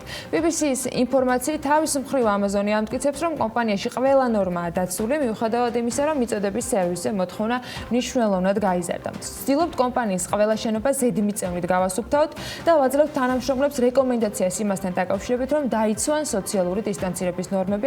აღნიშნული არის ამაზონის ოფიციალურ განცხადებაში. და გამოცემა წერს, რომ მარტის დასაწყისში კომპანიის დამფუძნებელმა თქვა, რომ გაზრდელი ონლაინ გაყიდვების ფონზე 100,000 ახალი თანამშრომლის აყვანას გეგმავდა. ისიც განაცხადა, რომ გაუზრდით დანაზღაურება საწყობის პერსონალს მთელ მსოფლიოში, მათ შორის საათში $2 შტატებში, საათში $2 შტატებში და დიდ ბრიტანეთში 2 ფუნტით. ბინების გაქირავების ყველაზე დიდი პლატფორმა Airbnb კი კორონავირუსის გამო 25 მილიონით დაეხმარება აპარტამენტების გამქირავებელ მასპინძლებს. ეს პლატფორმის ერთ-ერთმა დამფუძნებელმა სპეციალური განცხადებით აცნო მსოფლიოს. Airbnb ამ გადაწყვეტილებით ცდილობს, რომ ბინების მფლობელთა მდგომარეობა გამოასწოროს, რომლებიც COVID-19-ის გამო თავისთავად დაზარალდნენ. როგორი ამ მხრივ ქართული მასპინძლების მდგომარეობა ნინი ლონგურაშვილმა მოიკითხა მათი შესაბამისად არსებული მდგომარეობა და პოზიციები. 250 მილიონი ამერიკული დოლარი Airbnb-ზე მასპინძლების დასახმარებლად. ამ გადაწყვეტილების შესახებ ინფორმაცია აპარტამენტების დაჯავშნის ყველაზე პოპულარული საიტის ერთ-ერთმა დამფუძნებელმა ბრაიან ჩესკიმ Airbnb-ის ოფიციალურ ვებგვერდზე გამოაქვეყნა. მისი თქმით, დამფუძნებლები ცდილობენ ბინების მფლობელთა მდგომარეობას შეამსუბუქონ და მხარდაჭერას უცხადებენ ყველა მათგანს, რომელთა საქმიანობაზეც ახალი კორონავირუსის პანდემიამ გავლენა იქონია. დაახლოებით 2 თვის განმავლობაში ბინის გამქირავებლებისთვის ეს პერიოდი დამანგრეველია. ამიტომ მივიღეთ გადაწყვეტილება, რომ 250 მილიონი ამერიკული დოლარი პლატფორმის მასპინძლების დასახმარებლად გამოვყოთ. ჩვენ მხარში უდგავართ იმ ადამიანებს, რომლებიც პანდემიის შედეგად დაზარალდნენ. ვიცით, რომ საზღვრები დაკეტილია პანდემიის გამო, რაც ნიშნავს, რომ გამქირავებლებს სტუმრები არ ეყოლებათ და შესაბამისად მათ თანხები უკან მიაქვთ. ჩვენ მზად ვართ პლატფორმის მასპინძლებს დავეხმაროთ კრიზისის დაძლევაში. Airbnb-ის დამფუძნებლების გადაწყვეტილებით თუ სტუმარმა COVID-19-ის გამო გააუქმა 14 მარტიდან 31 მაისის პერიოდის ჯავშანი, Airbnb ბინის მფლობელს გადაუხდის გაუქმებული ჯავშნიდან მისაღები თანხის 25%-ს. Airbnb ამ გადაწყვეტილებით ცდილობს გამოასწოროს ბინების მფლობელთა მასპინძელთა მდგომარეობა.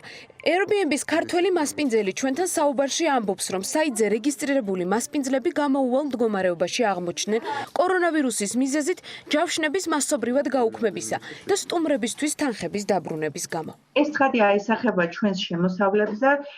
ძალიან ბევრი ადამიანისთვის სწორედ Airbnb იყო ერთადერთი პლატფორმა, ერთადერთი შემოსავლის წყარო და ამ ადამიანებმა ამაზე ააგეს პრაქტიკულად გათვალეს თავისი მომავალი გადარჩენის პერსპექტივა, ზოგ სამსახური არ აქვს და ამაზე არის პირდაპირ მიბმული.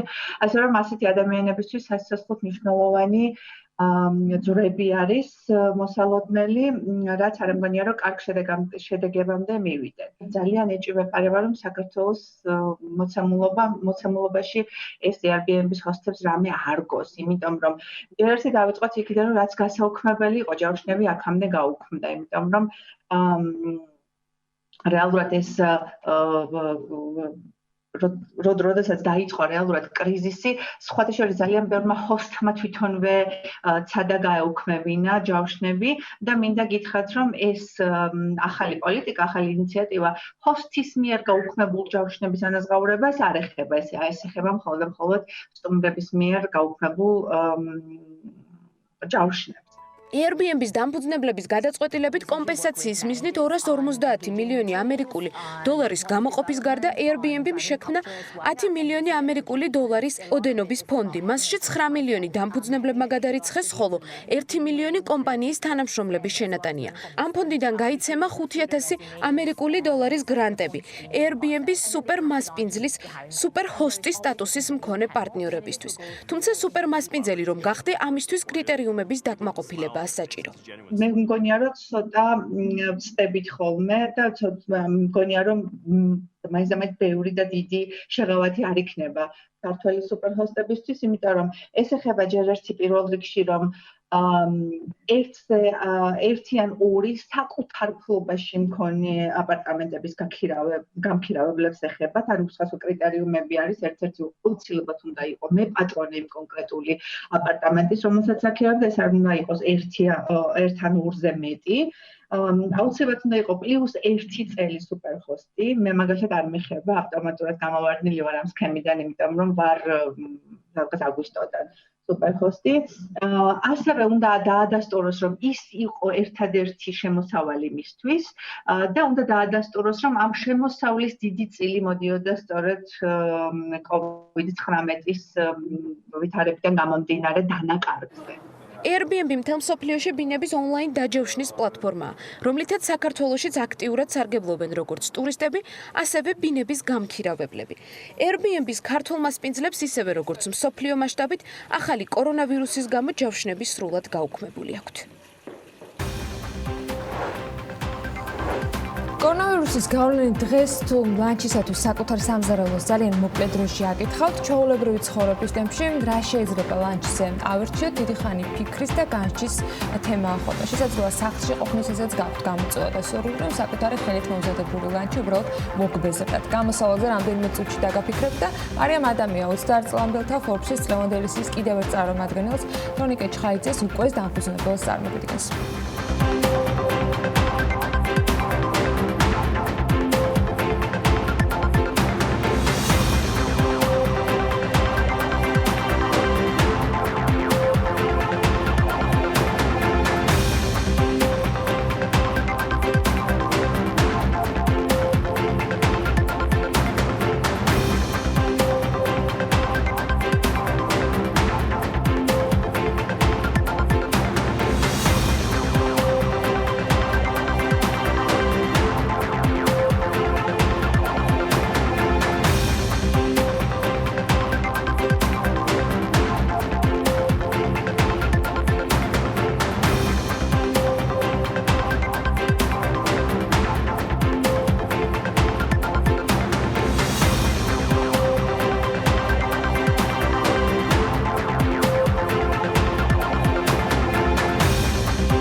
რა არჩევნის გაკეთება უწევს მომხმარებელს ყოველდღიურად, როდესაც ფიქრობს რა მირთვას ლანჩზე, რა მოლოდინები შეიძლება ჰქონდეს მას აზიური სტრაფიკების ობიექტისგან. ამაზე პასუხები აზიური სამზარეულოს სტრაფიკების ქართულმა ობიექტმა უკვე იპოვა.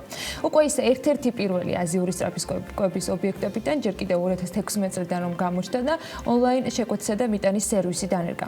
ამასობაში მთელი ამ პერიოდის განმავლობაში განვითარება არ შეუჩერებიათ. ბაზრის განვითარების, მომხმარებლის გემოვნებისა და მოთხოვნის შესაბამისად ოპერირების 3-4 წლის მანძილზე რამდენჯერმე დაიხვეწნენ და თავდაპირველი მენიუც გადაასყოფერეს.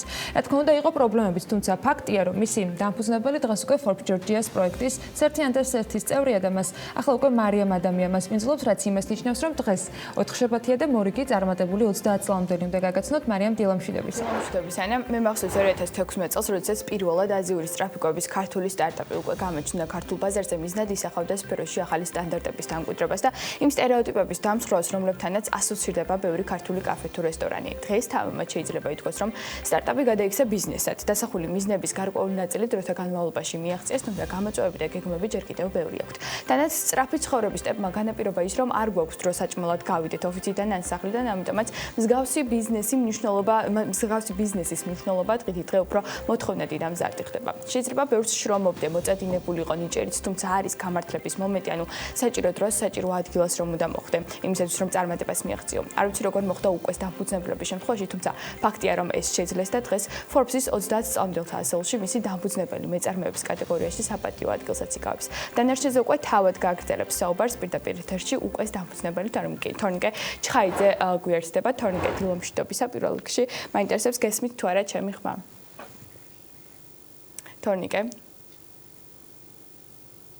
თორნიკე, რაღაც ხარვეზია ალბათ.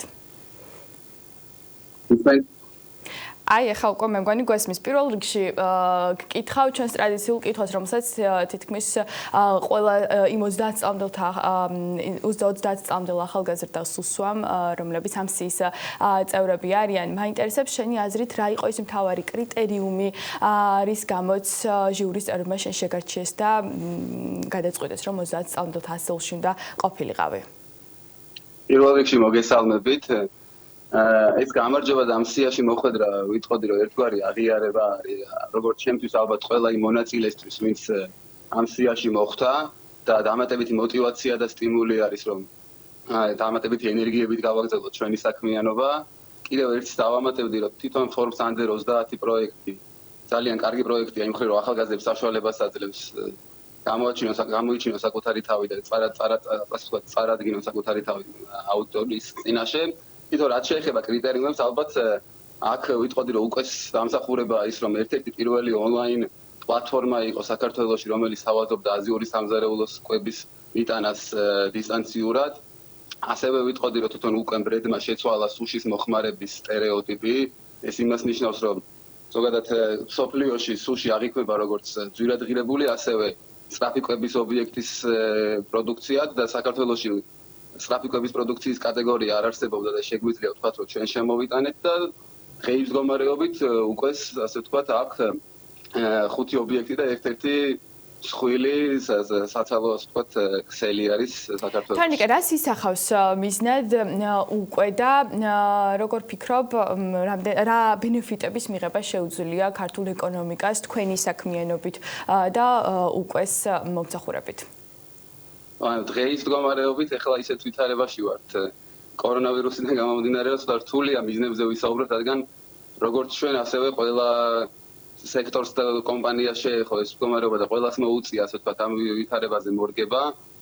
და დღეის მდგომარეობით გეტყვით, ჩვენი მიზანი რაც არის ის, რომ ონლაინზე გქონდეს აქცენტი და რაც შეიძლება მეტად ონლაინი განვავითაროთ, რადგან ჩვენი ძირითადი ბიზნეს მოდელიც ონლაინი იყო, მაგრამ შევცვალეთ ეს მოდელი და 2020 წლის მიზნად ისახავდა, რომ ჩვენი მიზანი იყო, ასე ვთქვათ, რომ გაგვეხსნა დამატებითი ობიექტები და 5 ობიექტს მივახციეთ და რა თქმა უნდა, კორონავირუსიდან გამომდინარე, შეგვეცვალა გეგმები.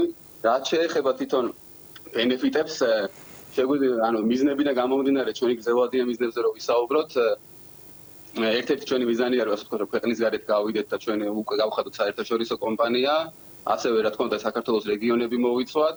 და რა თქმა უნდა დავასაქმოთ რაც შეიძლება მეტი ადამიანი ჩვენ ობიექტში. კორონავირუსი ახსენეთ, თორემ ამიტომ აქვე ერთ კითხვას დავსვამ ამ მიმართულებით, გადააწყოთ თუ არა თქვენი ყოველდღიურობა და რა შეიცვალა კორონავირუსის შედეგად მიწოდების კუთხით და წარმოების კუთხით? თვითონ კორონავირუსის კუთხით ჩვენთვის დიდად არაფერი არ შეცვლა, რადგან ჩვენი პირველი ძირითადი ბიზნეს მოდელი იყო როგორც კი ონლაინით პროდუქციის მიწოდება. ერთადერთი რაც შეგვეცვალა არის ის, რომ დავკეტეთ ფილიალები, ანუ ჩვენი 5 ფილიალი სამწუხაროდ მოგვიწია რომ დაგვეკეტა. და მხოლოდ ონლაინ დავრჩით და ონლაინზე გვაქვს აქცენტი და ვცდილობთ რომ ხელი შევუწყოთ ასე ვთქვათ მომხმარებლებს და ჩვენი მიტანი საფასოვარი ასე ვთქვათ და გვაქვს ფასდაკლებები რომ რაც შეიძლება ხელმისაწვდომი გავხადოთ ჩვენი პროდუქცია მომხმარებლებისთვის. რაც შეეხება მარკეტინგული თვალსაზრისით, რა ნაბიჯებს გაქვთ და რა ფორმით გაქვთ კომუნიკაცია მომხმარებლებთან? არ გულისხმობ ამ შემთხვევაში კორონავირუსის ხადია, ჩვენს ყოველდღიურ ცხოვრებაში მაინტერესებს. რა თქმა უნდა, ჩვენ კორონავირუსო გამოვირიცხავთ, რა თქმა უნდა, ჩვენი ყოველდღიური შეხება კლიენტებთან არის პირველ რიგში Facebook-ის და სოციალური მედიის საშუალებით და რა თქმა უნდა, თვითონ ადგილზე, სამწუხაროდ დღეს ადგილზე რა თქმა უნდა არ გამოვიდეს, მაგრამ ადგილზე არის ჩვენი პირველი შეხების წერტილი კლიენტთან და ეს არის ალბათ ძირითადი საკომუნიკაციო საშუალება, სადაც მომხმარებელთან გვიწევს ურთიერთობა. ბაზარზე როგორი არის თორნიკე კონკურენცია და რა არის თქვენი მთავარი უპირატესობა ნიშა, რის გამოც თქვენი მომხმარებლების რაოდენობა ყოველწლიურად მზარდია და სტატისტიკას თუ აკვირდებით, როგორია თქვენი აქტიური მომხმარებლების რაოდენობა წლიდან წლამდე? კარგი კითხვა არის, ანუ ჩვენ ვიყავით როგორც თქვი ერთ-ერთი პირველი კომპანია, ვინც შემოვიტანეთ ასე თქვა ეს ახალი კატეგორია და ვიყავით ალბათ მარტო ბაზარზე, მაგრამ ამის შემდეგ ძალიან ბევრი კონკურენტი გაშა და დღესდღეობით ვიტყოდი რომ ძალიან გაჯერებული არის ბაზარი. ალბათ ის მომხმარებლების რაოდენობა რატომაც გვეძდება ჩვენ არის ის რომ ის ინოვაციურობას არასდროს არ ვკარგავთ, ვცდილობთ რომ ყოველთვის ვიყოთ სიახლეებთან ახლოს და მომხმარებლებს შევთავაზოთ ასე ვთქვათ განახლებული მენიუ იქნება თუ ასე ვთქვათ განახლებული გამოცდილება ასე ვთქვათ და ამით ვიჭერთ კონკურენტულ უპირატესობას სხვებთან მიმართებაში.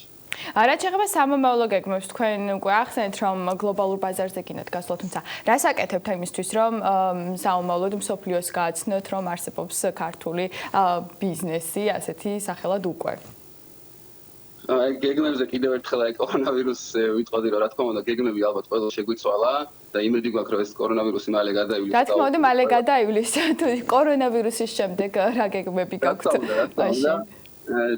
ჩვენი მიზანი არის პირველ რიგში რომ რეგიონების მოვიცვათ, ანუ თბილისი უკვე ვიტყოდი რომ მოწვული გვაქვს და შემდეგი ნაბიჯია რომ ქუთაისი და ბათუმში გავხსნათ ჩვენი ფილიალები, ამის შემდეგ კი საზღვრებს გარეთ ვაპირებთ გახსნას და ერთ-ერთ ჩვენ თავარი მიზნად ვისახავთ რომ სახელი უკვე ასე ვთქვათ ქართული სიტყვა ცნობადი გავხადოთ საერთაშორისო ბაზარზე.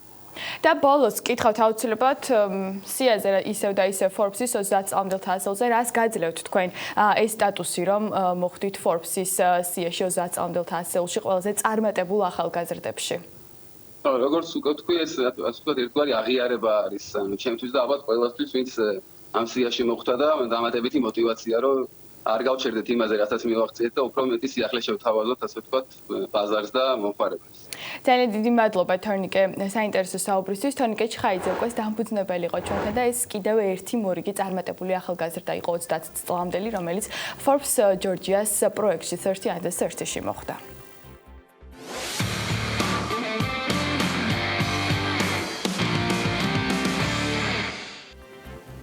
კორონავირუსამდეც ასე იყო და ტრადიციულად ვაგრძელებთ ამ თვეში თქვენთვის ყველაზე ნახვადი სატელევიზიო პროდუქტებისა და ყველაზე კითხვადი სიახლეების რეიტინგის გაცნობას. მარტინ ნამდვილად გარდამტეხი თვე იყო და როგორც მთელი მსოფლიოსთვის ისე საქართველოსთვის ყველანი ცხოვრების ახალ რიტმზე გადავედით. მოდით გადავავლოთ თვალი ყველაზე ნახვად სატელევიზიო პროდუქტებს, რომლებიც ჩვენი მაყურებელი გასულ თვეს ყველაზე მეტად დაინტერესა. ინფორმაციას კი თავი ჩვეულა დანუკა ჯოხაძე მოუყარა, რომელიც პირდაპირ ეთერში გვერდება ანუკა დილამშვიდობის. დილამშვიდობისა ანა. იმის გათვალისწინებით, რომ თებერვლის ბოლოს საქართველოში კორონავირუსის პირველი შემთხვევა დაფიქსირდა, ჩვენი ქვეყნის დღის წესრიგი სწორედ ამ ვირუსს მოერგო. შესაბამისად, ამ თვის რეიტინგში განსაკუთრებით სწორედ კორონავირუსის თემატიკაზე მომზადებული მასალები ჭარბობს. თუმცა მაინც გვაქვს გამონაკლისები. მოდით დავიწყოთ მეათე ადგილით, რომელიც ჰონკონგის кейსი ერგო. რა შეცდომა დაუშვა სახელმწიფომ კორონავირუსის წინააღმდეგ ბრძოლაში და რატომ აფეთქდა ხელახლა ვირუსი ჰონკონგში?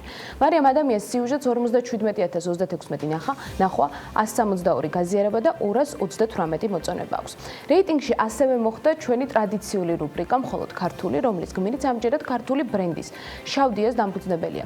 ქართულ მოტივებზე დამზადებული ტანისამოსისა და აქსესუარების ბრენდის ისტორიითა და სამომავლო გეგმებით 71642 ადამიანი დაინტერესდა, 62-მა ის გაზიარა, ხოლო 201-მა ადამიანმა მოიწონა.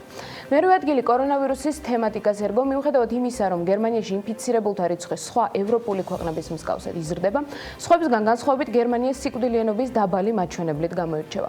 რატომა გერმანიაში სიკვდილიანობის დაბალი დონე? ლევან თაღიაშვილის სიუჟეტს ჩვენს სოცქსელში 82000-ზე მეტი ნახვა, 450 გაზიარება და 640 მოწონება აქვს. ანუ გამოსებაში შენ ჩართვის დასაწყისში თქვი, რომ რეიტინგში მაინც მოხდა ისეთი სიუჟეტები, რომლებიც სულაც არ არის კორონავირუსის თემაზე მაგალითად მომზადებული, მაგრამ მაინც იმსახურებდა ჩვენი მაყურებლის ინტერესს, რომელ სიუჟეტებზეა საუბარი და რა თემატიკას უკავშირდება ისინი. დიახანა, ჩვენს რეიტინგში მე-6 და მე-7 ადგილებს სწორედ კორონავირუსისგან განსხვავებულ თემატიკაზე მომზადებული სიუჟეტები იკავებს 103167 ნახვა და აგროვა და მე-6 ადგილი დაიკავა ტექ ინსპექტირების თემაზე ლევან თაღიაშვილის მიერ მომზადებულმა სიუჟეტმა, რომელმაც ის ცვლილები გააერთიანა, რომელიც ტექ ინსპექტირების წესში დღეიდან უნდა შესულიყო. თუმცა ინფორმაციას განვაახლებ და ვიტყვი, რომ საგანგებო მდგომარეობის დასრულებამდე ავტომანქანები ტექნიკური ინსპექტირებისგან გათავისუფლდნენ. ინფორმაცია გუშინ საკანონმდებლო მაცნეზე გამოქვეყნდა. მე-6 ადგილზე კი რაჭული ამბები მოხდა. რაჭული ლორის წარმოების ტრადიციასა და პერსპექტივაზე თვის დასაწყისში მოგიყევით, გაგაცანით ის ოჯახები, რომლებიც ამ საქმიანობით წლებია დაკავებული არიან. როგორ უნდა განვითარდეს პროდუქტის წარმოება რაჭაში? თემით 114592 ადამიანი დაინტერესდა, 647-მა ის გააზიარა, ხოლო 1200-მა მოიწონა. ხუთეულს ნინი ლონგურაშვილის მომზადებული სიუჟეტი ხსნის, რეპორტაჟი იმ პრაქტიკულ რჩევებს აერთიანებს, რომელიც კორონავირუსისგან დასაცავად დაგვეხმარება. რა უნდა გავითვალისწინოთ მაშინ, როცა სახლს ვსტოვებთ, სახლში ბრუნდებით ან ოფისში სამუშაოდ მივდივართ. რჩევებს 115889 ადამიანმა გადახედა, 1000-მა ის გააზიარა, ხოლო 597-მა მოიწონა. ათეულს მიღმა არ დარჩენილა არც ქართველი ბიზნესმენის თემურ ჭყონიას კომენტარი, რა დადებითი ეფექტი აქვს კორონავირუს ჭყონიას განმარტებას ჩვენს სოცქსელში 131690-ზე მეტი ნახვა, 1200 გაზიარება და 3100 მოწონება აქვს. ამასობაში ერთ-ერთი სიუჟეტი, რომელიც მე მახსენდება, რომ წესით ამ ათეულში ავუცილებლად მოხვედრილიყო, ეს იყო საკმაოდ გამოხმაურებადი თემა ქართულ ბაზარზე შეღებილი ქათმების რეალიზაციის პრობლემაზე მომზადებული სიუჟეტი. სალომე ცხარშვილმა მომზადა თუ სწორად მახსოვს და აი მისი პოზიციები მაინტერესებს განსაკუთრებით. კი, ანუ სწორად გახსოვს საქმის კურსის ეთერში სწორედ სალომე ცხარშვილის ავტორობით მომზადებული სიუჟეტი, რომელიც შეღებილი ქათმების რეალიზაციის თემას ეხებოდა ყველაზე ნახვადი სატელევიზიო პროდუქტების ტოპ 10-ში მესამე ადგილზეა. იცავენ თუ არა რეალიზატორები ხარისხის სტანდარტებს, სიუჟეტს 151000-ზე მეტი ნახვა, 1000 გაზიარება და 704 მოწონება აქვს. როგორ კონტროლდება კორონავირუსი მსოფლიოს სხვადასხვა წამყვან ქვეყნებში და ვინ რა მეთოდს იყენებს იმისთვის, რომ მაქსიმალურად იყოს შეკავებული ვირუსის გავრცელება. სინგაპური ამ ყველაფერს აპლიკაციის მეშვეობით ახერხებს. ინოვაციურ იდეაზე მომზადებულ სიუჟეტს, რომლის ავტორიც მარიამ ადამია 361-ზე მეტი ნახვა, 6300 გაზიარება და 8700 მოწონება აქვს და ბოლოს მარტის ყველაზე ნახვადი რეპორტაჟი რუბრიკა საქმიანების ერთ-ერთ გმირს მიეცვა. საგანგებო საქმიანი ისტორიის მთავარი პერსონაჟი პაატა იმნაძე და ლუგარის ლაბორატორიის თანამშრომლები არიან, რომლებიც უკვე თვეზე მეტია საგანგებო რეჟიმში მუშაობენ. სიუჟეტს ჩვენს სოცქსელში 652000-ზე მეტი ნახვა, 66 გაზიარება და 11000 მოწონება აქვს. ეს რაც შეეხება ყველაზე ნახვად სატელევიზიო პროდუქტებს. ახლა კი მოდით თვალი გადავალოთ ჩვენი ვებგვერდის BMG-ს, რომელიც ასევე საგანგებო რეჟიმში მუშაობს ყველაზე კითხვად სიახლეებს. 2020 წლის მარტის მონაცემებით BMG-ს ყველაზე კითხვადი სიახლეებია. კომუნალური ვაუჩერები და საშემოსავლო გადასახადის მოხსნა. ფინანსთა მინისტრი შესაძლო ანტიკრიზისულ ღონისძიებებზე საუბრობს. სიახლის 27370 ადამიანი გაეცნო და რეიტინგში მე-10 ადგილი დაიკავა. საქართველოს ჯანდაცვის ჯგუფის დირექტორს ნიკა გამყრელიძეს კორონავირუსი აღმოაჩნდა. აღნიშნული სიახლე საერთო რეიტინგში მე-9 ადგილზეა და 31251 ნახვა აქვს. შემდეგია რეიტინგში სააფთიაქო ქსელ GPS-ის ინიციატივა, რომლის მიხედვითაც კომპანია დროებით უმუშევრებს დასაქმებას თავაზობს. ბიზნესის ინიციატივას 40510 ადამიანი გაეცნო. ხუთი მიზეზი თუ რატომ იქნება ეს კრიზისი უფრო მოკლევადიანი საქართველოსთვის, ვიდრე ეს ჩანს. ეროვნული ბანკის ყოფილი პრეზიდენტის გიორგი ქადაგიძის მოსაზრება რეიტინგში მე-7 ადგილზეა და 40623 ნახვა აქვს. მე-6 ადგილი CNN-ის სტატიამ დაიკავა. მიზეზებით, რის გამოც ჰონკონგში კორონავირუსის ინფექცია ხელახლა აფეთქდა 50579 ადამიანი დაინტერესდა. ვიდრე ადამიანს სიმპტომები არ გამოულინდება, კორონავირუსი გადამდები არა. ლუგარის საზოგადოებრივი ჯანმრთელობის კვლევითი ცენტრის ხელმძღვანელის პატა იმენაძის განმარტებას 52377 ადამიანი გაეცნო. 68978 ნახვა აქვს სიახლეს იმის შესახებ, რომ პირველ პაციენტზე განმეორებითმა ტესტმა კორონავირუსი დაადასტურა. თბილისის ინფექციური საავადმყოფოს დირექტორის თენგის ცერცვაძის განცხადება საერთო რეიტინგში მე-4 ადგილზეა. 5 ახალი გადაწყვეტილება, რომელიც მთავრობამ 16 მარტს კორონავირუსთან დაკავშირებით მიიღო. ახალ შეზღუდვებს BMG-ს ვებგვერდზე 69684 ადამიანი გაეცნო. საერთო რეიტინგში მეორე ადგილი საქართველოს ბანკის ინიციატივამ დაიკავა, რომლის მიხედვითაც მოქალაქეებს შეეძლებათ ცესხის 3 თვე არ გადაიხადონ. სიახლეს 80124 ნახვა აქვს. და ბოლოს, გასული თვის ყველაზე კითხვადის სიახლე 3 მარტით თარიღდება. საქართველოში კორონავირუსით ინფიცირებულ ერთ ადამიანს ორმხრივი პნევმონია აქვს. სიახლე საერთო ჯამში 89219 ადამიანმა წაიკითხა.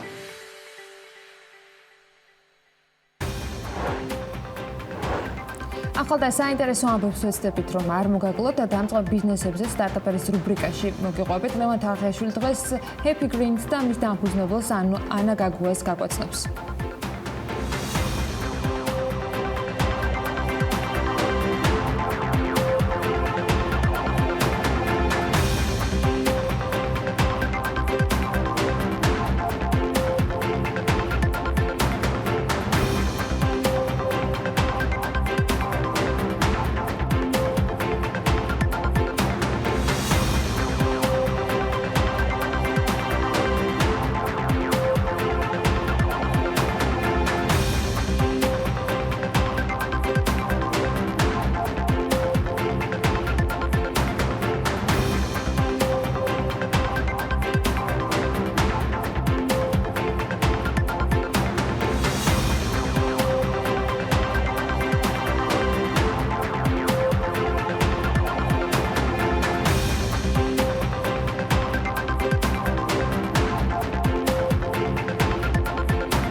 საქართველოში მოქმედ უმაღლეს სასწავლებლებს საგანგებო ვითარების გათვალისწინებით სწავლების მეთოდის ასარჩევად 5 დღიანი ვადა ეძლებათ. ამის შესახებ საქართველოს მთავრობის 205 დადგენილებაში აღნიშნული და ამავე დადგენილებით სკოლის მასწავლებლებს მოსწავლეთათვის დავალებების ტელეფონით მიცემის ვალდებულება დაეკისრათ.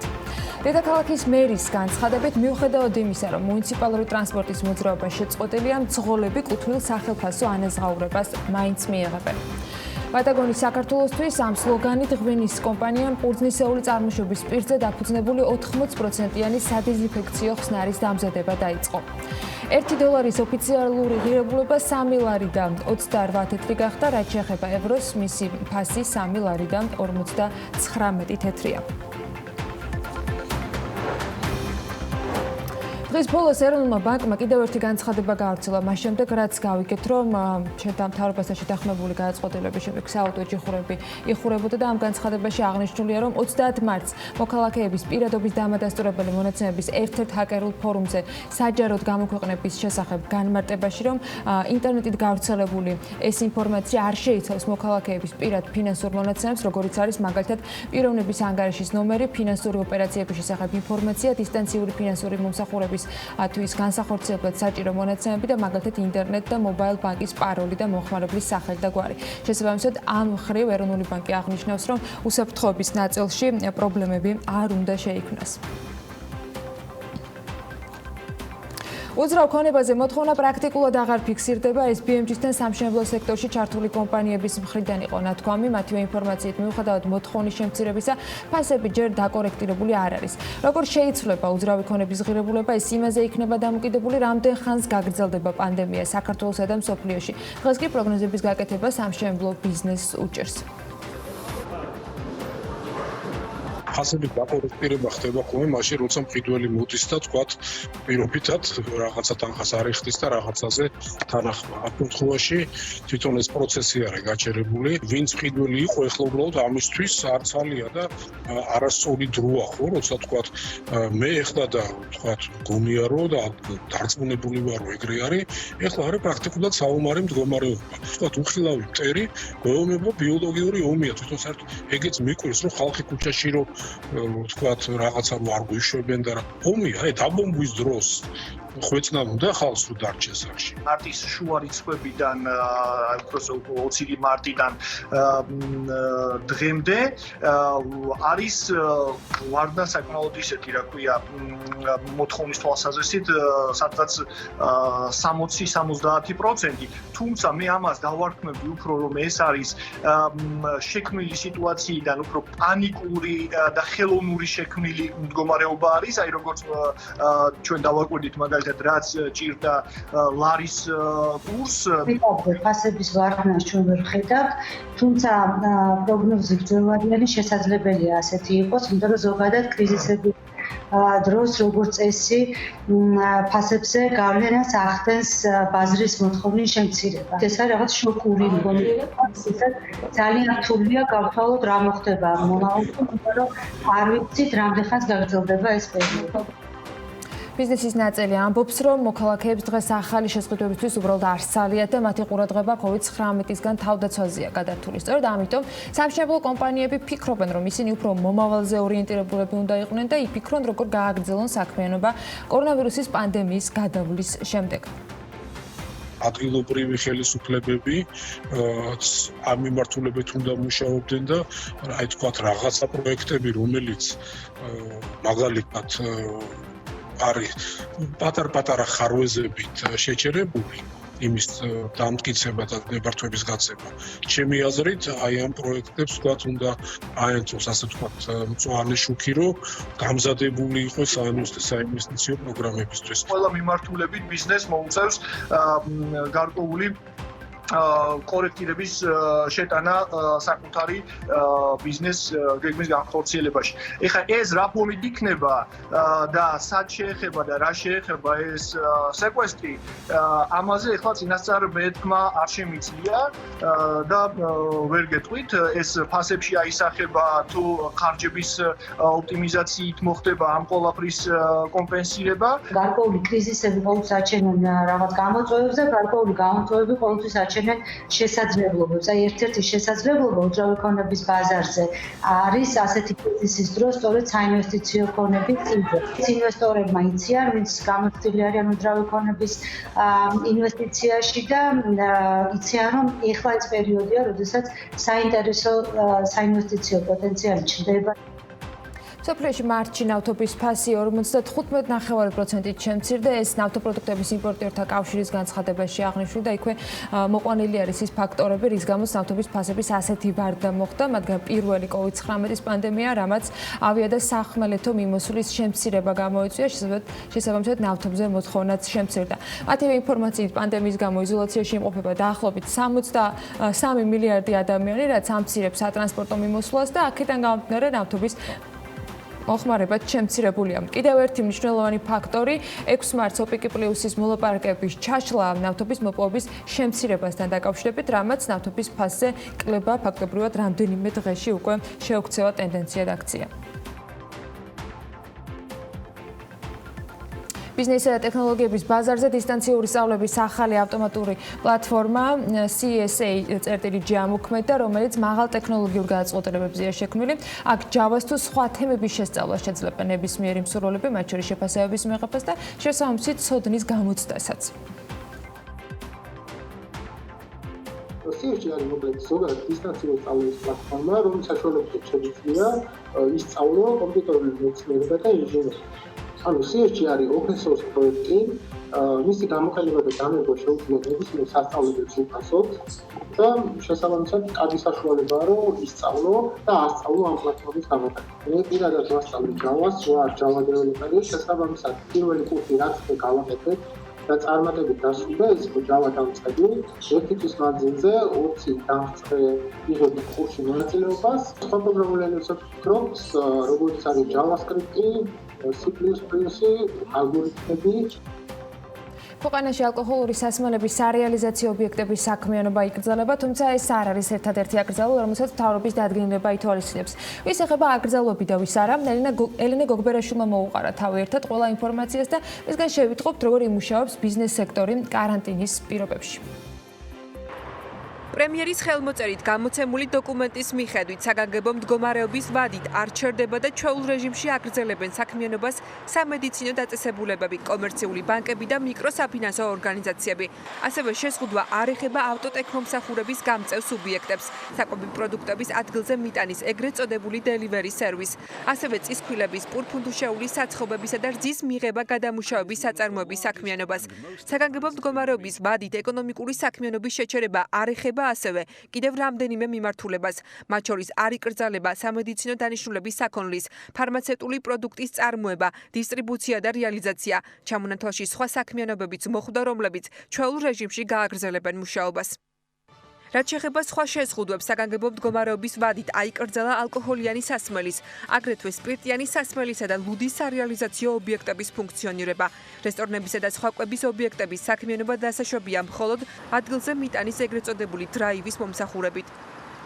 საგანგებო მდგომარეობის ვადით ჩერდება ასევე სარკინიგზო ტრანსპორტით მგზავრთა გადაყვანა, გადასამომსახურეო სარკინიგზო მიმოსვლისა. ასევე ჩერდება საქალაქშორისო გადაყვანები, ასევე საზოგადოებრივი ტრანსპორტით, მათ შორის მეტროპოლიტენითა და საბაგიროთი გადაადგილება. დილის 6 საათიდან 21 საათამდე პერიოდში დაშვებულია მხოლოდ მსუბუქი ავტომობილით, მათ შორის ტაქსით გადაადგილება, თუმცა მსხლის ჩათვლით ავტოსატრანსპორტო საშუალებაში 3-ზე მეტი პირი არ უნდა იმყოფებოდეს.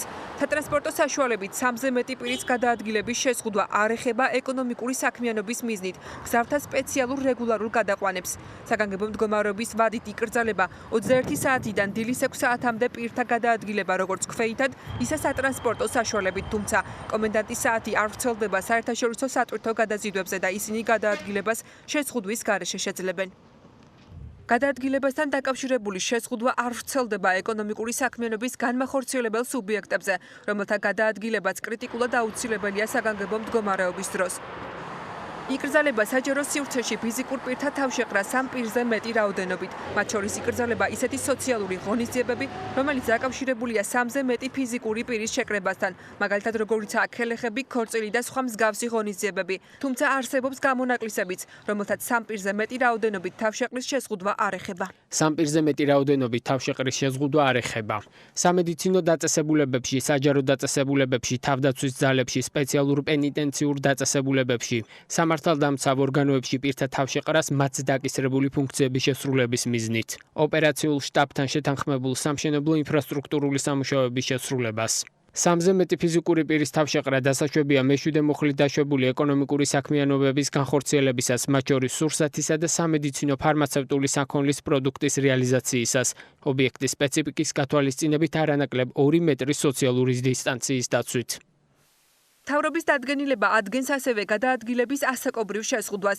კერძოდ ფაქტობრივი საცხოვრებელი ადგილის დატოვება ეკრძალებათ 70 წლისა და მეტი ასაკის პირებს, თუმცა აკრძალვა არ ეხება პირის მიერ სამედიცინო მომსახურების მიღებისთვის და სამედიცინო ფარმაცევტული პროდუქტის შეძენის მიზნით საცხოვრებელი ადგილის დატოვებას. აღნიშნული შეზღუდვა არ ეხებათ ასევე სამედიცინო დაწესებულებების თანამშრომლებს.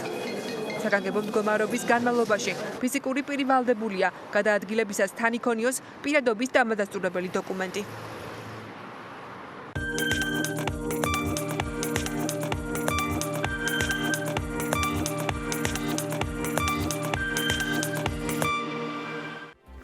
BBC სტარტაპერის რუბრიკის ფარგლებში კი ვაგრძელებთ იმ კომპანიებისა თუ სტარტაპების მხარდაჭერას, რომლებიც ახერხებენ და ერგებიან თანამედროვე რეალობას. ერთ-ერთი მათგანი სწორედ Happy Green-ია, რომელიც სრულად დისტანციურ რეჟიმზეა გადასული. ლევან თაღიაშვილი უმასპინძლებს, მათ ახლა საქმიანი დილის ეთერში. ლევან, მოგესალმებით. დილა მშვიდობის, ანა, მივესალმებით ჩვენს მაყურებელს. სულ ცოტა ხნის წინ შექმნილი სტარტაპი, რომლის იდეა ლიზა აბრამიშვილსა და ანა გაგუას ეკუთვნით, ცივი დაწურის წვენების, სმუზებისა თუ მათ მიერ დამზადებული ენერგეტიკული ბურთულების გზით საქართველოში ჯანსაღი ცხოვრების წესის პოპულარიზაციის პოპულარიზაციას ისახავს მიზნად. მართალია ხშირად ჯანსაღი კვება არა დაკავშირებული გემრიელ საკუთთან, მაგრამ Happy Green-ი ნამდვილად საპირისპირო სამტკიცებს დისტანციურ რეჟიმზე გადასვლის შედეგებს და მიტანის სერვის, რომელსაც კომპანია საკუთარი დისტრიბუციით უზრუნველყოფს. ანა გაგვაცნობს, რომელიც ლაივ ჩართვით გვერდება საქმიანი დილის ეთერში. დილო მშვიდობის ანა, მადლობა რომ ხარ ჩვენთან ერთად დილიდან. მოდი ამ კითხვას დაგისვა პირველ რიგში, უფრო კონკრეტულად თქვათ, რა პროდუქტს აწარმოებს Happy Green-ი და ეს ასორტიმენტი რისგან შედგება? დიდი მადლობა მოწვევისთვის პირველ რიგში. Happy Green არის კომპანია, დავიწყეთ ცივი დაწურვის წვენებით და სმუზებით, ვაწარმოებთ ბევრ სახეობას, ასე ვთქვათ, საინტერესო მიქსების, წვენების და ასევე დავამატეთ ჯანსაღი დესერტები და კიდევ ძალიან ბევრი რაღაც სიახლე გვინდა შემოვიტანოთ. ანა, როგორ ახერხებთ აი ამ ბოლო პერიოდში მუშაობას? რა გაგირთულათ, როგორ მოერგეთ საგანგებო მდგომარეობას? გადახვედით თუ არა, ალბათ გადახვედით რა თქმა უნდა დისტანციურ რეჟიმზე და რამდენად ახერხებთ ოპერირებას აი ამ პერიოდში? ჩვენი ძირითადი მიმართულება იყო ვამარაგებდით კაფეებს და ასევე ქონდა რა თქმა უნდა ონლაინ შეკვეთები და მისამართებზე ინდივიდუალური შეკვეთები მქონდა კლიენტებთან. ამიტომ კაფეები რა თქმა უნდა გაუქმდა ამ ეტაპზე და სრულად გადავედით ონლაინ შეკვეთებზე.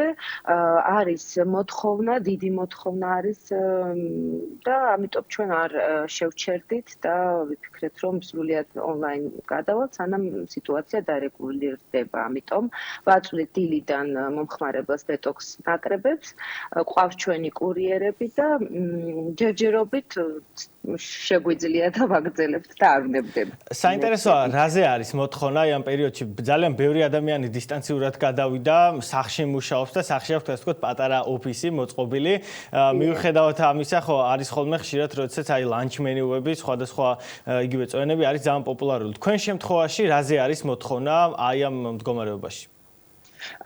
ჩვენი კლიენტები აკეთებენ დეტოქს დღეს, ანუ განიტვირთებიან ჩვენი წვენებით და სმუზებით და მე ვფიქრობ, რომ სახლში ბევრად უფრო ადვილია ეს დეტოქს დღე მოიწყო, უფრო მშვიდ გარემოში, იმიტომ რომ ძირითადად ვაწვდით დილით სამსახურში და სამსახურში ყველას უფრო სტრესული გარემო აქვს. ამიტომ თან ეს წვენები არის გაჯერებული ვიტამინებით, მინერალებით, ახლა რაც ძალიან გვჭირდება იმუნიტეტის გასაძლიერებლად, C ვიტამინით არის ყველა ბოთლი თითქმის გაჯერებული და ამიტომ გაიზარდა მოთხოვნა, რომ არიან სახლში, უფრო უადვილდებათ, ბავშვებსაც აძლევენ ამ წვენებს და უფრო მეტი დრო აქვთ, რომ თავის ჯანმრთელობაზე იფიქრონ და გააძლიერონ იმუნიტეტი. ანა, წარმოების ნაწილზე გადავიდეთ, მოდი, როგორ მზადდება Happy Green-ის პროდუქტი, რამდენად უსაფრთხოა, რამდენად ჯანსაღია და სად ხდება ეს წარმოება?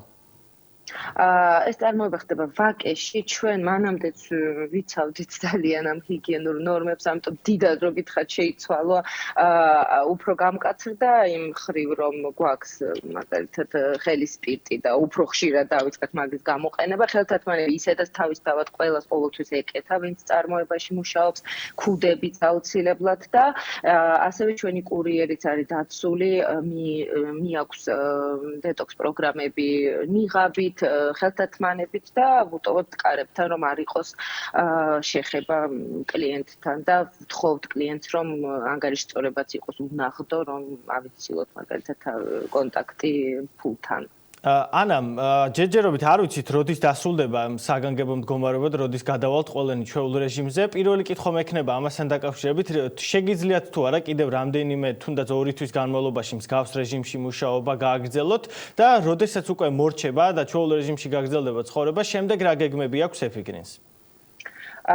დიახ, ჩვენ გავაგრძელებთ ონლაინ მუშაობას, სანამ ეს საგანგებო ვითარება არის და იმედია მალე დამთავრდება და ვფიქრობ, რომ მალე დამთავრდება და ჩვენ ძალიან ბევრი გეგმები გვაქვს, ჩვენ გვინდა შევიტანოთ ახალი პროდუქცია, ჯანსაღი კუთხით, რა თქმა უნდა, ეს იქნება ჯანსაღი დესერტების, უფრო გამდიდრება მენიუსი, ასევე გვინდა დეტოქს წვნიანების დამატება და რძე გვექნება მცენარეული, რომელიც იქნება თხილის რძე და ასევე შურის რძე და გვინდა ასევე მარკეტებში შევიდეთ, რა თქმა უნდა, ეს არის ჩვენი გლობალური ესეთი უფრო გეგმა, შემდეგი ფიზიკური მაღაზიის შექმნასაც ხო არ აპირებთ სამომავლოდ, სადაც მხოლოდ თქვენი პროდუქცია განთავსდება?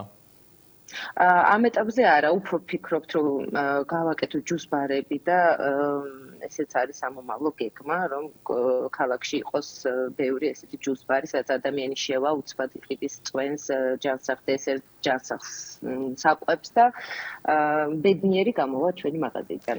ძალიან კარგი. წარმატებებს გისურვებთ. იმედია, რომ მალე დამთავრდება ეს სიტუაცია და თქვენც უკვე ჩაულ რეჟიმში გააგრძელებთ როგორც კაფე-ბარების მიწოდებას, ასევე ფიზიკური ადამიანებს. ძალიან დიდი მადლობა. ანა გაგუა, Happy Green-ის დამფუძნებელი იყო, TBC სტარტაპერის მორიგის სტუმარი.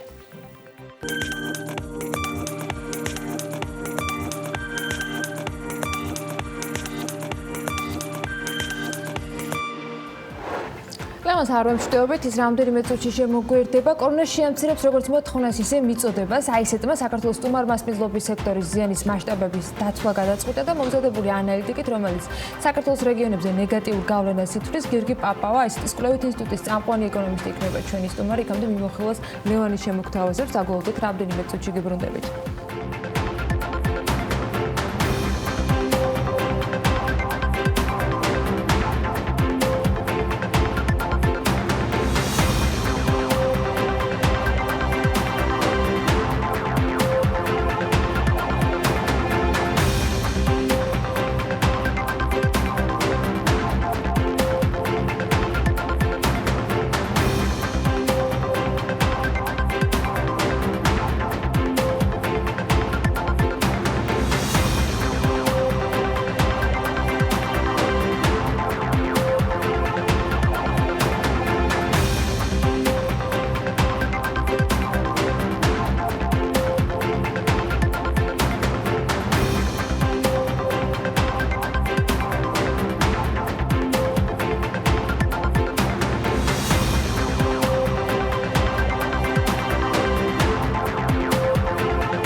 გადაცემა საქართველოს რეგიონებს სტუმარ-მასპინძლობის სექტორში COVID-19 გამოწვეულის შოკი ამ სათაურით კვლევა ICT-მა გამოაქვეყნა, სადაც ჩაშლად არის განხილული როგორც რეგიონები, ისე სექტორები, რომელიც სტუმარ-მასპინძლობის გამო გარკვეულწილად დაზარალდება ან შემცირდება. უпроსტად მისი არარსებობის. ლევან თაღიაშვილი გვეტყვის ახლა მე დეტალს, რომელიც შემოგვერდება პირდაპირ ეთერში ამ კვლევასთან დაკავშირებით და შემდეგ უკვე სტუმართან ერთად გავაგრძელებთ საუბარს. ლევან, გისმენთ. მოკლედ ICT-მა საკუთარ კვლევაში იმ ზიანზე გაამახვილა ყურადღება, რომელიც სტუმარ-მასპინძლობის სექტორს, სასტუმროებს, კაფეებს, რესტორნებს მიადგება. ასევე გაანალიზებულია, რამდენად იმოქმედებს აღნიშნულ სექტორში ეკონომიკური აქტივობის შემცირება სხვა ინდუსტრიებზე. შეფასებულია ერთობლივი ნეგატიური გავლენა საქართველოს თითოეული რეგიონისთვის. კვლევის მიხედვით სტუმარ-მასპინძლობის ჰიპოთეტური შოკი დაახლოებით 1 მილიარდი ლარი იქნება, რაც წლიური შემოსავლის 27%-ს უტოლდება. განთავსებისა და კვების ობიექტები წარმოებაში ბევრი სხვადასხვა შუალედური მოხმარების პროდუქტს იყენებენ. ფაქტობრივად ეკონომიკის თითქმის ყველა ინდუსტრიიდან, მათ შორის საკუთარსაც. შესაბამისად, როდესაც სტუმარ-მასპინძლობის სექტორში გამოშვება მცირდება წარმოება სხვა სექტორებშიც შუალედური მოხმარების პროდუქციის საჭიროების კლებიდან გამომდინარე. მოკლედ, ვნახოთ კონკრეტული რიცხვები. დამამუშავებელი მრეწველობა 36%-ით შემცირდება, უძრავქონებასთან დაკავშირებული საქმიანობები 17%-ით, ელექტროენერგია, აირის მიწოდება და ასე შემდეგ 12%-ით, სოფლის მეურნეობა, სატყეო, თევზის მეურნეობა 10%-ით, სხვა სექტორებს კი ეს 25%-ით დაეტყობა. შევახოთ ცალკეულ რეგიონებსაც სტუმარ-მასპინძლობის სექტორში შემცირებული გამოშვება და მისი ირიბი ეფექტი სხვა ინდუსტრიებზეც ერთობლივად იწვევს საქართველოს სხვადასხვა რეგიონში წარმოების დონის კლებას. მაგალითად, ყველაზე დიდი კლება მცხეთა-მთიანეთსა და აჭარაში იქნება, სადაც წარმოების დონე 2,5-3,5%-ით დაიკლებს დაახლოებით. მთლიანი გამოშვება შემცირდება 1,5-2,5%-ით თბილისში, გურიაში, რაჭა-ლეჩხუმსა და ქვემო სვანეთში და ასევე სამცხე-ჯავახეთში. 0,5-1,5%-იანი კლება იქნება სავარაუდოდ კახეთში, იმერეთში, სამეგრელო ზემო სვანეთში, ქვემო ქართლსა და შიდა ქართლში. და ბოლოს საქართველოს რეგიონებში დამატებული ღირებულების შემცირებაში სექტორების მიერ შეტანილი წვლილი ვნახოთ. მცხეთა-მთიანეთში ეს რიცხვი 76%-ია. აჭარაში 85, გურიაში 73, თბილისში კი 77% და დანარჩენი რიცხვებს და ასევე მეორე მთავარ კონტრიბუტორს გრაფიკზეც ხედავთ. მოკლედ გავლენა სტუმარ მასპინძლობას ცხადია იქნება, განსაკუთრებით როდესაც სახელმწიფო ბოლო რამდენიმე წელია მთავარ აქცენტს სწორედ ტურიზმზე აკეთებს. ტურიზმს დიდი წილი აქვს საქართველოს ეკონომიკაში და ჯამში რამდენ ხანს გაგრძელდება კორონავირუსი, სწორედ ამის მიხედვით დაითვლება ზუსტი მონაცემები და შედეგებსაც ერთად ნახავთ, თუმცა რის მიხედვით შედგა ეს ანალიზი, როგორი არის წინასწარი პროგნოზები, ამაზე საუბარს ვაგრძელებთ უკვე გიორგი პაპავასთან, ICT-ის კვლევით ინსტიტუტის წამყვანი ეკონომისტი გვერდება საქმიანი დილის ეთერში. გიორგი, მოგესალმებით, მადლობა იმისთვის, რომ ხართ ჩვენთან ერთად. პირველ რიგში მონაცემები ფაქტობრივად რომელიც ამ კვლევაში იყო, ლევანმა ზედაპირულად წარმოგვიდგინა, მაგრამ უფრო მეტი მინდა მითხრათ თქვენ, რის მიხედვით რა მონაცემებზე დაყრდნობით გააკეთეთ ეს გათვლები, ეს ეხებოდა საქსტატის იმ არსებულ მონაცემებს და მიუღებელი შემოსავლები, რომელიც თქვენ გაქვთ დათვლილი, დაახლოებით რა წილ ზრდაზე იყო დაფუძნებული, თუ ამის მიხედვით გაქვთ გამოყვანილი შესაბამისად ეს კლების ტენდენცია? დიახ, პირველ რიგში ხაზგასმით მინდა აღვნიშნო, რა შევისწავლეთ ჩვენ. ჩვენი ამოცანა არ იყო შეგვეფასებინა ან მთლიანი შოკი ეკონომიკაზე, ან თუნდაც ტურიზმის სექტორში, ან სტუმართ მასპინძლობაში შოკის მოცულობა.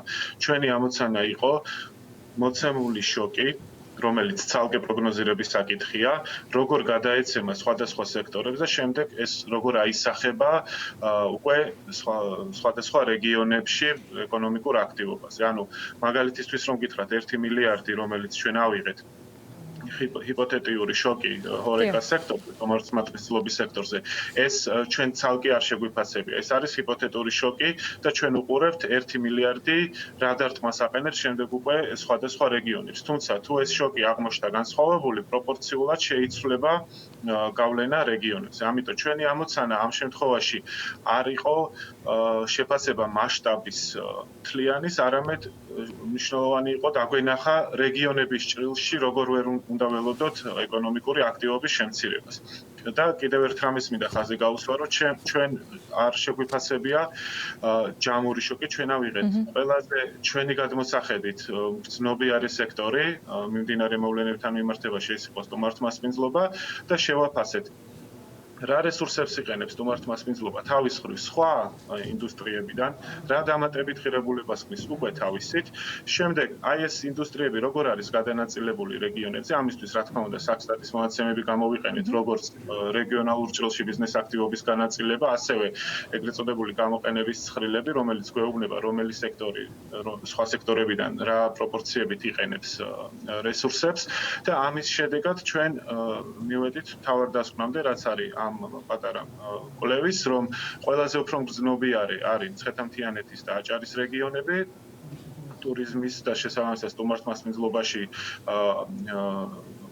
ყველაზე დიდი წილი დიახ უკავიათ. დიახ, ანუ ყველაზე მეტად დაახლოებით 3% ველოდებით ბიზნეს აქტივობის კლებას ეს 1 მილიარდზე, თორე მაგალითად თუ 9 მილიარდი იქნება შოკი, განახევრდება პროპორციულად ის დარტყმა, რაც რეგიონებზე ან პირიქით თუ უფრო მაღალი მასშტაბის იქნა შოკი, სამწუხაროდ კიდევ უფრო გაიზრდება. შესაბამისი კოეფიციენტით მოხდება მოკლედ ამ მონაცემების გადაანგარიშება. აჭარაში თუ ერთი კორექტირება მინდა შევიტანო, ანუ თქვენ სიუჟეტში ნახსენები იყო, რომ სხვადასხვა დამამუშავებელში ასის შემდეგ ეს ჩვენ გაანალიზებული გვაქვს, რომ 30 ნახსენები იყო, მაგალითად დამუშავებელ მრეწველობაში 36% ნიშნული. ეს არ არის რამდენით დაიკლებს კონკრეტული სექტორი, ეს არის დამამუშავებელ მრეწველობას რა წილი აქვს ტურიზმის შუალედურ მოხმარებაში. ანუ როდესაც ტურიზმი თავის მხრივ იყენებს სხვადასხვა რესურსებს, იქ რა წილი აქვს დამამუშავებელ მრეწველობას. ზოგადად ერთი მთავარი დასკვნა, რაც აქედან ჩემი აზრით უნდა გავაკეთოთ, არის ის, რომ რეგიონების სიმდიდრის მიხედვით არაპროპორციულად ნაწილდება დარტყმა. რას გულისხმობ, რომ შედარებით მდიდარი რეგიონები უფრო მაღალ დარტყმას იღებენ, ვიდრე შედარებით უფრო ღარიბი რეგიონები და ამისიც მთავარი არხი, რა თქმა უნდა, არის ტურიზმის სექტორი, იმიტომ რომ იგივე მცხეთა-მთიანეთში და აჭარაში, სადაც შედარებით უფრო მაღალია მთლიანში და პროდუქტი ერთ სულ მოსახლეზე, მათზე დარტყმაც უფრო განსხვავებულია. ერთადერთი თბილისი არის ამოვარდნილი, იმიტომ რომ მიუხედავად იმისა, რომ ის არის დამოკიდებული ტურიზმზე, სხვა ინდუსტრიებიც საკმაოდ განვითარებულია თბილისში და ამიტომ მოცულობით დარტყმა შეიძლება უფრო დიდია თბილისის შემთხვევაში, მაგრამ პროპორციულად მის კლიანტში და პროდუქტთან ეს 2%-ია დაახლოებით, თუ შევადარებთ მაგალითად 3%-ს ხეთანთიანეთისთვის და აჭარასთვის. გიორგი, რა დასკვნის საფუძველს გვაძლევს მეორე მთავარი კონტრიბუტორის გამოყოფა, რომელიც თქვენ ამავე რეგიონებში ასევე სტუმართმასპინძლობის მიღმა განსხვავებული მიმართულებები და სფეროები გაანაწილეთ და გამოყავით სხვა რეგიონის მიხედვით, აი ზოგ შემთხვევაში არის იგივე მრეწველობასთან დაკავშირებული მონაცემები დამუშავებული და ზოგ შემთხვევაში არის სამშენებლო სექტორი, უძრავი ქონების ნაწილი. აი ესენი რა პრინციპით ამოარჩიეთ და აქედან რა დასკვნა კეთდება? დიახ, ესე იგი, ეს კიდევ ერთხელ რეგიონებში შექმნილი დამატებითი ღირებულების განაწილება ვნახეთ და იმის მიხედვით შოკი როგორ გადაეცემა სხვადასხვა ინდუსტრიებს, შემდეგ შევაფასეთ უკვე თითოეულ რეგიონში რა განაპირობებს ბიზნეს აქტივობის კლებას. გამონაკლისი არის ქვემო ქართლი და შიდა ქართლი, სადაც სტუმართმასპინძლობა თავად არ არის მთავარი წამყვანი, ასე ვთქვათ, ამ შოკის და მაგალითად ქვემო ქართლში დამამუშავებელი მრეწველობა, ხოლო შიდა ქართლში სოფლის მეურნეობა იქნება მიზეზი შემცირებული ბიზნეს აქტივობის, სხვა ყველა სექტორში სტუმართმასპინძლობა არის ყველაზე მაღალი წვლილის შემტანი იმაში, რომ ეკონომიკური აქტივობა, ბიზნეს აქტივობა შემცირდება. თუმცა პროპორციები აქვს სხვადასხვა, მაგალითად სამეგრელო ზემოსვანეთში თუ 51%-ია წილი სტუმართმასპინძლობის შემცირებულ ბიზნეს აქტივობაში, ყველაზე მაღალი წილი აქვს მაგალითად აჭარას, სადაც ეს 85%-ია. რაც შეეხება მეორე მთავარ კონტრიბუტორს, ეს გამოყავით, იმიტომ რომ გარკვეულწილად სურათს გვაჩვენებს იმისას, რომელ რეგიონში, რომელი სექტორიდან მომდინარე შემცირებული ბიზნეს აქტივობა შეიძლება იყოს ყველაზე უფრო მგრძნობიარე იმის გარდა, რაც არის პირველადი დარტყმის წყარო, რაც არის სტუმართმასპინძლობა. აქვე კიდევ ერთ საკითხს მინდა ხაზი გაუსვა, რომ აღნიშნული კვლევა და ზოგადად განაწილება რეგიონების მიხედვით სხვადასხვა ტიპის შოკების მნიშვნელოვანი იქნება მომავალში სახელმწიფოს მხრიდან გადაწყვეტილებების მიღებისას, მათ შორის სოციალური დახმარებების კუთხით, იმიტომ რომ თუ ჩვენ მშვიდობიან ჟამს, ასე ვთქვათ, როცა არ გვაქვს რაიმე ასეთი მასშტაბური შოკი, არის კონკრეტული რეგიონები, სადაც უფრო მეტია სოციალურად დაუცველები, სადაც უფრო ნაკლებია მაგალითად მთლიანში და პროდუქტი ერთ უმოსახლეზე, ჩვენ ხედავთ, რომ გარკვეულწილად შოკის ეფექტი პირიქით არის, ანუ უფრო აწვება ისეთ სექტორებს, რომლებიც სხვა შემთხვევაში შედარებით სწრაფად იზრდებოდნენ და უფრო მეტ პროდუქციას ქმნიდნენ. ამიტომ ეს ტრადიციული მიზნობრივი დახმარებების, ასე ვთქვათ, გამოყენებას გარკვეულწილად აი ამ ნაწილს მინდა კითხოთ, მართალია ეს ამ კვლევაში არ არის ერთგვარი რეკომენდაციები ან რაღაცა სხვა მიმართულებით მიგნებები, რაცაც დაეწნებულიო, რომ თქვენ პროფესიონალიზმიდან გამომდინარე ამ მონაცემებზე დაყრდნობისას ძალიან ბევრ საინტერესო დასკვნის გაკეთების შესაძლებლობას მოგცემდათ ეს რიცხვები. სად და როგორ შეიძლება გადაზღვევა, თუ ისევ ავიღებთ პირობით, თქვათ, ორთვიან პერიოდს ამ იძულებით დამუხრუჭებული ეკონომიკის მუშაობისა, იმ მასშტაბებით, რა მასშტაბებიც არის, ძალიან მცირედი არის მუშაობ მდგომარეობაში, მაინც სად და როგორ შეიძლება კომპენსირება ამ კლებისა იმისათვის, რომ არ მოხდეს კიდევ უფრო დიდი დარტყმა და არ გადაეცეს სხვა მიმართულებებს, როგორც შეიძლება იყოს, ან სოციალური დახმარებების, თქვა, რა მასშტაბზე შეიძლება იყოს საუბარი. დიახ. პირველ რიგში ორ ნაწილად მინდა რომ თქვენ კითხვას უპასუხო.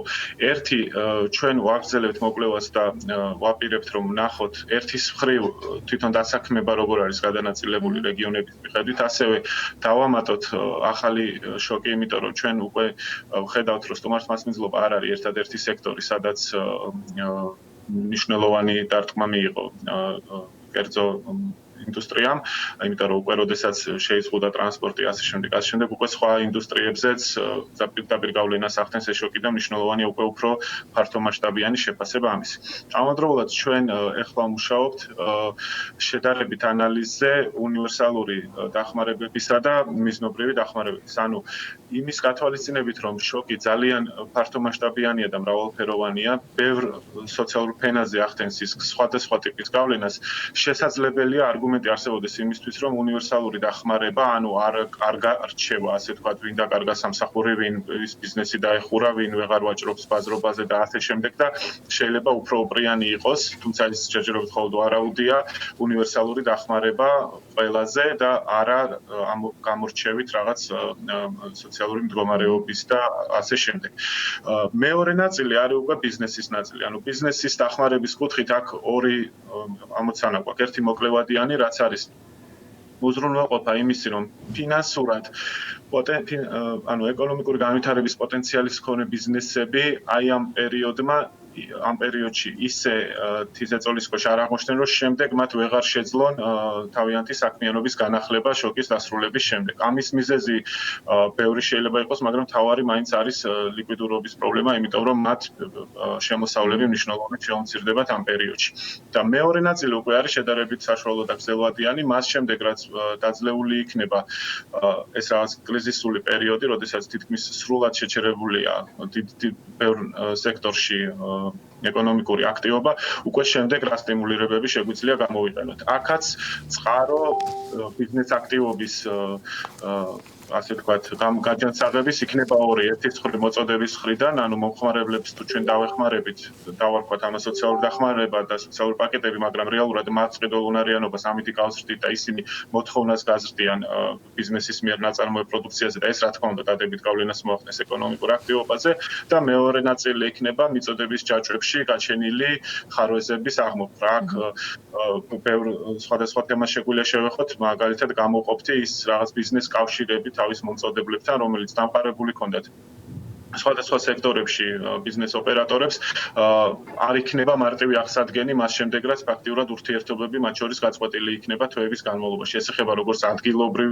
მიწოდების ჯაჭვებს, ასევე იმპორტულ საქონელზე დამოკიდებულ ბიზნეს აქტივობას. ნახოთ როგორი იქნება შემოთავაზება ეგრეთ წოდებული ანტიკრიზისული გეგმა მთავრობისაგან, ამდენადაც ჩვენთვის არის ცნობილი მუშაობა ამ საკითხზე მიმდინარეობს და ძალიან მნიშვნელოვანი იქნება მათ შორის ის საერთაშორისო ინსტიტუტებისგან მოზიდული თანხა, რომლითაც გარკვეულწილად შეიძლება მთელი ეს პროცესი იყოს დაფინანსებული, დაბალანსებული და გადაწყობილი. თუ გაქვთ ამასთან დაკავშირებით ვარაუდი, რა შეიძლება იყოს მობილიზაციისთვის კრიტიკულად საჭირო, ვთქვათ, ზღვარი საერთაშორისო ინსტიტუტებისაგან და ჩვენი პარტნიორებისაგან? დიახ.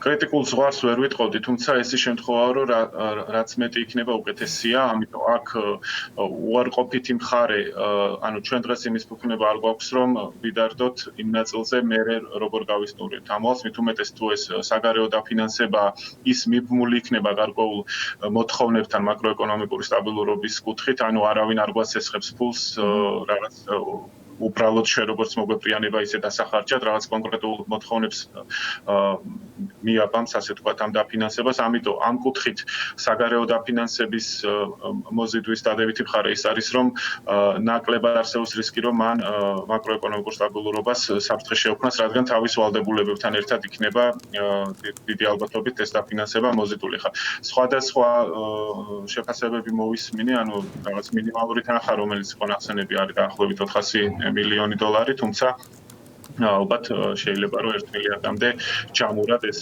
თანხა ავიდეს. თუმცა ამის პროგნოზი ჯერწნელია, იმიტომ რომ კიდევ ერთხელ იმდენად გაურკვევლობა ახლა თვითონ საერთაშორისო საფინანსო ინსტიტუტებისგანაც რომ წარმოიდგინოთ, ისინი ფიქრობენ არა მხოლოდ იმაზე, რა გვჭირდება დღეს, არამედ რა დაგვჭირდება პირობითად ზაფხულში ან სექტემბერში ან 2021 წელსაც მათ შორის და არა მხოლოდ საქართველოს.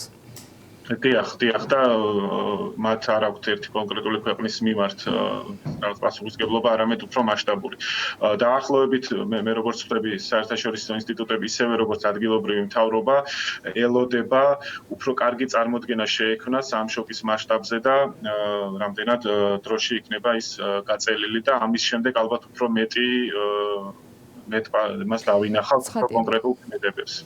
ჩვენ ველოდებით უკვე პროგნოზირებადობის შესაძლებლობას, რისი საშუალებაც თავის მხრივ თავად ვირუსის გავრცელების ტემპებმა და ამ პროცესების თქვათ დასტაბილურებამ უნდა მოგწეს. მადლობა გიორგის. გიორგი პაპავა, ICT-ის კვლევითი ინსტიტუტის წამყვანი ეკონომისტი გვერდთობოდა საქმიანი დილის ეთერში. ძალიან საინტერესო მიმოხილვით და აქცენტებით კორონავირუსი და მსოფლიო პროცესებს გვერდს ვერც ჩვენ ვუვლიდებ, უკა პეტრიაშვილსაც ვეცილებით ხოლმე ზოგჯერ თემების განაწილებაში, თუმცა საინტერესო ამბებს ჩვენი თანაწამყვანი არც ეტაპზე გვაკლებს. COVID-19 და ლუდის ფასად ბარელი ნავთობი, ეს მსოფლიოს დღევანდელი რეალობაა. რა მოქმედება და რა ვითარება ჯამში მსოფლიოს მასშტაბით, ამას ბუკა პეტრიაშვილი გვეტყვის რამდენიმე წუთში გვერდება ის ბექა ბაციკაძესთან ერთად საქმიანი დილის მაყურებლებისათვის.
ჯანდაცვის მინისტრის პირველი მოადგილე თამარ გაბუნია ამბობს, რომ მისი შეფასებით დაუშვებელია კერძო კომპანიები მომხმარებელთან და მოქალაქეებთან COVID-19 ტესტების რეკლამირებას ახდენდნენ. მისივე თქმით, ტესტები ძალსაღად დეფიციტური, ამიტომ არ არის სწორი, რომ ფიზიკურ პირს შეეძლოს თავად ტესტის შესყიდვა და შემდგომ ამ ტესტის საკუთარი შეხედულების მიხედვით გამოყენება. სავალუტო ჯიხურები იხურება, ფულის გადაცვლა კი ბანკებსა და მისოებში შეგეძლებათ. საფინანსო სექტორის საქმიანობასთან დაკავშირებით დამატებითი განმარტება გააკეთა საქართველოს ეროვნულმა ბანკმა, რომელიც საკუთარ განცხადებაში მიუთითებს, რომ სხვა ობიექტებთან ერთად შეზღუდვა მოქმედებს ვალუტის გადამცვლელ პუნქტებზეც, რომელთა საქმიანობაც დროებით ჩერდება. საქართველოს ბანკი ვირუსის წინააღმდეგ საპრევენციო ზომების განხორციელების ფარგლებში მომხმარებელ საქართველოს ბანკის ციფრული სერვისებით სარგებლობის საშუალებას ინტერნეტის გარეშე აძლევს. VTB ბანკი განაგრძობს COVID-19 წინააღმდეგ ბრძოლის მხარდაჭერას და დაავადებათა კონტროლის და საზოგადოებრივი ჯანმრთელობის ეროვნულ ცენტრს Kia's მარკის ავტომობილებს გადასცემს. TBC-მ COVID-19 სწრაფი ტესტები შეიძინა. TBC მთავრობასთან კონსულტაციების საფუძველზე COVID-19-ის 10,000 სწრაფი ტესტი იყიდა. ტესტებს საქართველოში უახლოეს დღეებში ჩამოიტანენ და TBC მათ ჩამოტანისთანავე გადასცემს ჯანდაცვის სამინისტროს. საქართველოს მთავრობის გადაწყვეტილებით და Liberty Bank-თან აქტიური თანამშრომლობით ქვეყანაში კორონავირუსის გავრცელების პრევენციის მიზნით ყველა ასაკის პენსიის მიმღებ პირზე აპრილისთვის პენსია წინასწარ ჩაირიცხა. Liberty Bank-ის მცირე და საშუალო ბიზნესის მიმართულების ხელმძღვანელი ვაჟა მენაბდის განცხადებით, პენსიის თანხის ნაღდი ფულით მიღება შესაძლებელი იქნება მხოლოდ Liberty Bank-ის მიერ წინასწარ გაცხადებული გრაფიკით.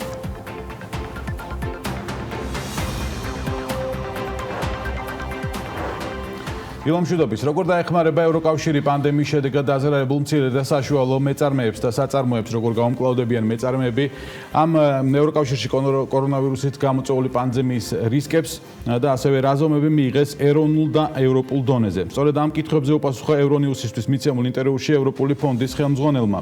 ამ ინფორმაციაზე დაყრდნობით სიუჟეტი კი მარიამ ადამიამ უამზადა.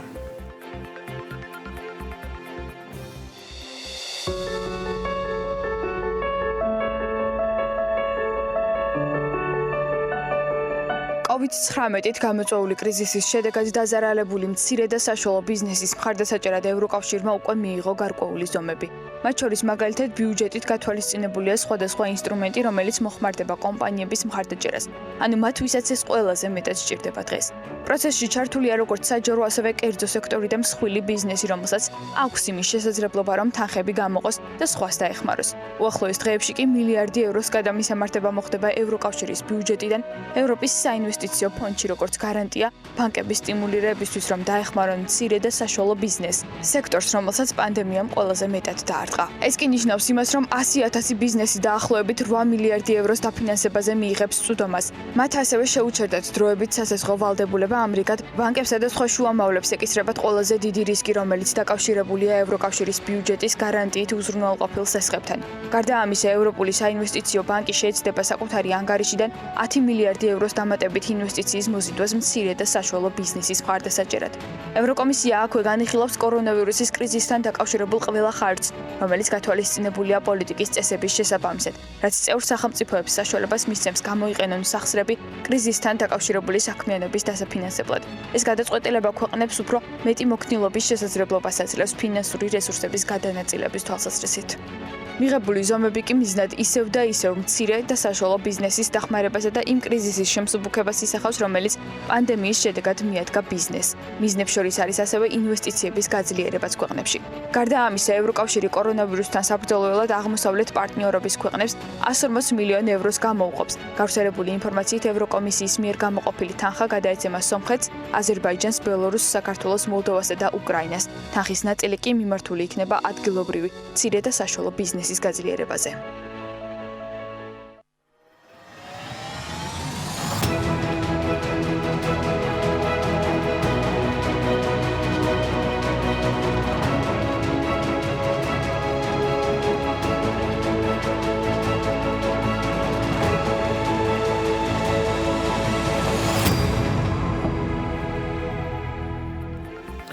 ამ ფონზე მსოფლიოში მარტში ნავთობის პასის 55.5%-იანი კლება დაფიქსირდა. ამის შესახებ ნავთობპროდუქტების იმპორტიორთა კავშირის განცხადებაში აღნიშნული. განცხადებაში ის ფაქტორებია მოყვანილი, რის გამოც ნავთობის ფასების ასეთი ვარდნა მოხდა და მათგან პირველი ფაქტორი COVID-19 პანდემია, რამაც გამოიწვია ავია და სახმელეთო მიმოსვლის შემცირება და შესაბამისად ნავთობზე მოთხოვნის კლება. მათი ინფორმაციით პანდემიის დროს და პანდემიის გამო იზოლაციაში იმყოფება დაახლოებით 3 მილიარდი ადამიანი, რაც ამცირებს სატრანსპორტო მიმოსვლას და აქედან გამომდინარე ნავთობის მოხმარებას. კიდევ ერთი მნიშვნელოვანი ფაქტორი 6 მარტს ოპეკი პლუსის მოლაპარაკებების ჩაშლა ნავთობის მოპოვების შემცირების თაობაზე.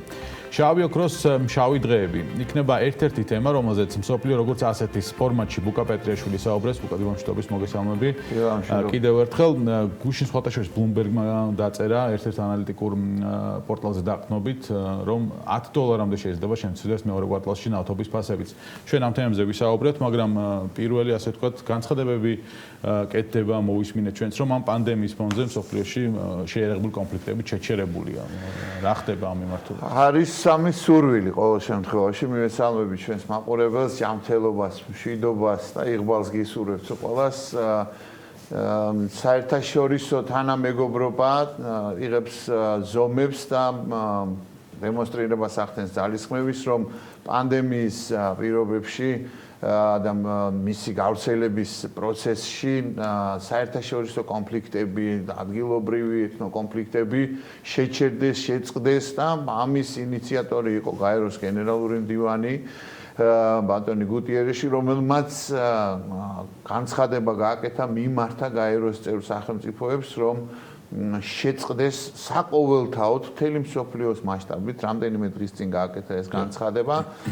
ას კონდა გამოხმაურება იყო არა ერთგვაროვანი, შეიძლება ესე ითქვას, ამ თემასთან დაკავშირებით თავის პოზიცია დააფიქსირეს ამერიკის შეერთებულმა შტატებმა, მისმა წარმომადგენელმა გაეროში, დააფიქსირეს ასევე თურქეთის, რუსეთის საგარეო უწყების ხელმძღვანელმა, რომელმაც კონკრეტული ქვეყნები და კონკრეტული კონფლიქტები ჩამოთვალა, რომელიც აუცილებელია რომ გაჩერდეს, სადაც მას ასევე მთავარი როლი აქვს, მაგრამ აქვე რუსეთის წარმომადგენელმა განაცხადა, რომ მას მაგალითად ვერ წარმოუდგენია ტერორიზმის წინააღმდეგ ბრძოლის შეჩერება სირიის ტერიტორიაზე. შესაბამისად, ეს ექსკლუზიური ზონების შექმნასთან დაკავშირებით ბუნებრივია რუსეთი საერთოდ თავის განცალკევებულ პოზიციონირებას ახდენს, მას არ უხსენებია იმ ჩამონათვალში გაეროს გენერალური მდივნისგან განსხვავებით რუსეთის საგარეო უწყების ხელმძღვანელმა კონკრეტული ადგილები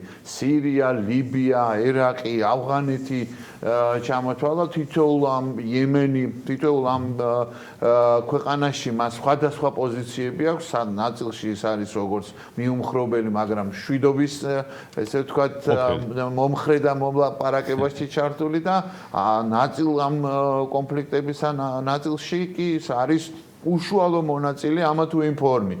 ოფიციალური შეიარაღებული ძალებით იქნება თუ კერძო სამხედრო კომპანიის ვაგნერის დაქირავებული მებრძოლების მეშვეობით.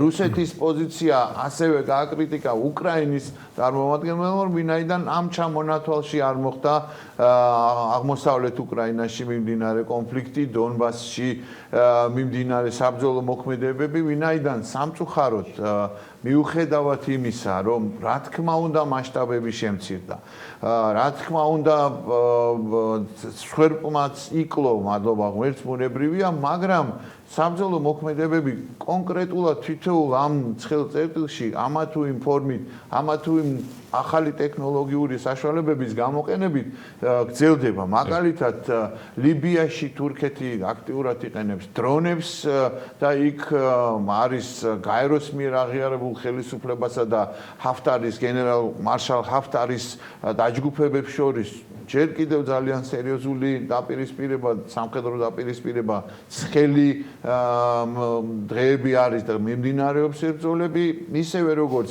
სირიაში, იდლიბის პროვინციაში კიდევ ერთხელ ვიმეორებ, შედარება არ არის, ბუნებრივია მარტის დასაწყისში რაც იყო მასშტაბები, იმასთან შედარებით რაც გვაქვს დღეს 1 აპრილს. მაგრამ მაინც ამ ვითარებაში ბუნებრივია ეს კონფლიქტები არ რჩება სოფლიო პოლიტიკოსების ყურადღების მიღმა, ერთ განსაკუთრებულ თემაზე გავამახვილებ ყურადღებას. ავღანეთში მიმდინარე პროცესები რეალურად შეიძლება ითქვას მართლაც აღმოსავლეთისთვის წარმოუდგენელი სისწრაფით ვითარდება.